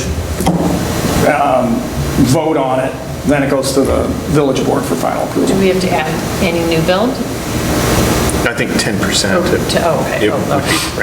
That's true. So the Yeah, all new construction, I would say. Is going to be. If you got a vacant lot. Right. Any new construction, but if it's a remodel or a rehab, if it's 10% of the value. So that's a motion. Anybody second? I second. Second. Okay. Any other discussion? So this is a motion to have a discussion about it at next meeting? No, this is a motion to have Mark draw up the ordinance. Draw it up so that there's something. Draw up the ordinance, to look at. and we will vote, and then we'll look at the ordinance next month and vote on the ordinance, and then it'll go to the village board. Okay. All those in favor, aye? Aye. Opposed? Okay. Very good. We'll vote on that next month then. Okay, can I just want to bring up? Okay, so last month when we met with Larry, I had a conversation with him afterwards, and the overlay district, I thought had a trigger in it of 10%, but I cannot find it anywhere in there. And I distinctly remember telling the board that it was a trigger of 10%. And, because we used like Save a Lot as We an talked about it, but I don't know example, why, it didn't, because I went and looked too. Yeah, so I don't know if that's something that we need to have in there. So this is. So in the overlay district, if, like, for instance, Larry's example, he's doing something, if it's over 10%, it would trigger him that he has to comply with the overlay district or ask for a variance. Now, in his situation, he wasn't aware when he contacted the village, they did not make him aware of the overlay district, so he wasn't even aware of it. But then you could have, if it's over 10%, then he would have been required. So I don't know, it's kind of a catch-22, because you want them to do the things you want. Right. But I just wanted to ask you that. So it wasn't like it was missing, it was No. just, okay, so the variance process is basically to help them with anybody that would do something, they see that code. And then is there a way that we can link the code better? Because people just don't see it. And is there a way that you can refer something from B1 to refer them to anything on Prospect Road or whatever? I'll ask Sterling if they can do a better job of. Because it really is, I mean, I've had to, walk people through it. And then the other thing is that Larry actually has 2 things he wants to get on the agenda next month. And this was just a fluke. Rick and I had talked about this change in process. But he's got a phase 2 for the apartment complex that he wants to bring in front of us. And then he actually has asked about doing something on Samuel, a commercial development. So those are 2 things that would be coming next month. He was assuming, he did go and find it when I sent him the link, and his assumption then was that the lots he was looking at are B1 because they're within the 1 block in, and they're actually zoned as B1. But those are part of the ones that were excluded. So I was sending him the exclusion list, but I think if there's a way that we can have that, Sterling, to include those ones that we excluded somehow. I mean, we've got that list. Yeah, they will have links to appendixes and. But I couldn't find that. Yeah. So I couldn't find, I mean, I had the list from what you sent to us and what we had, but I couldn't find it. So I was going to send him just the list that you had provided. Okay. But I just thought, to make it easier on the developers when they're coming, Larry was so appreciative of the fact to have the opportunity, because he said he literally is just getting the first draft. He's got like 3 or 4 iterations. So to be able to come in front of us with 3 or 4 iterations and get input at that time is much less costly for him than later. So, and that's it on that. And all he has to do, I told him, is just get it on the agenda for next month, explain it a little bit in detail, make sure we have copies of the information, and then if he wants to be on it the next month or the subsequent month, it sounds like it could be 2 months in between. Right. But, so, that's that. I guess we're not. I don't want to make anyone stay in later, but I really do want to think about, like, maybe looking at Peoria, I can do it too, about greenery ordinance or what we can do to add something. So I honestly, because I'm still new at this, I don't exactly know what. I wrote down to touch base with you because I have some information that Normal did, and then if we looked at Peoria, we might be able to come up with like a baseline. Yeah, so maybe next time I come in with something. The county's ordinance is good too. So I guess when I'm reading this and we're in B1, right? It's a B1 property in the overlay district. So that overlay district completely supersedes everything that's in the B1.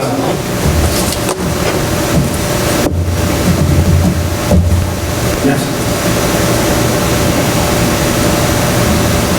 Just on that one corridor, not.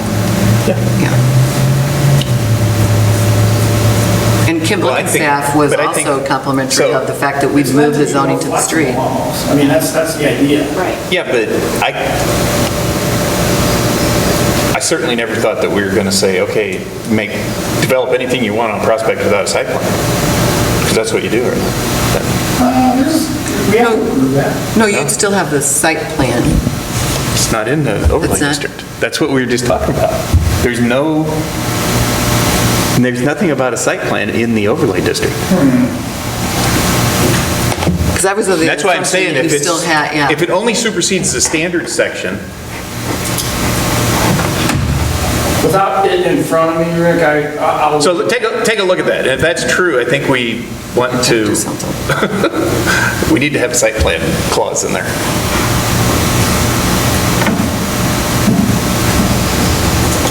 But Kim Blicken's staff had mentioned, Steve and I were at the Betty Jane, And he just said that their people were thrilled that they didn't have to fight to build up to the street, that this was one of the first communities that it came into that they were actually able to build up to the street. So I think that's kind of important for, got it in.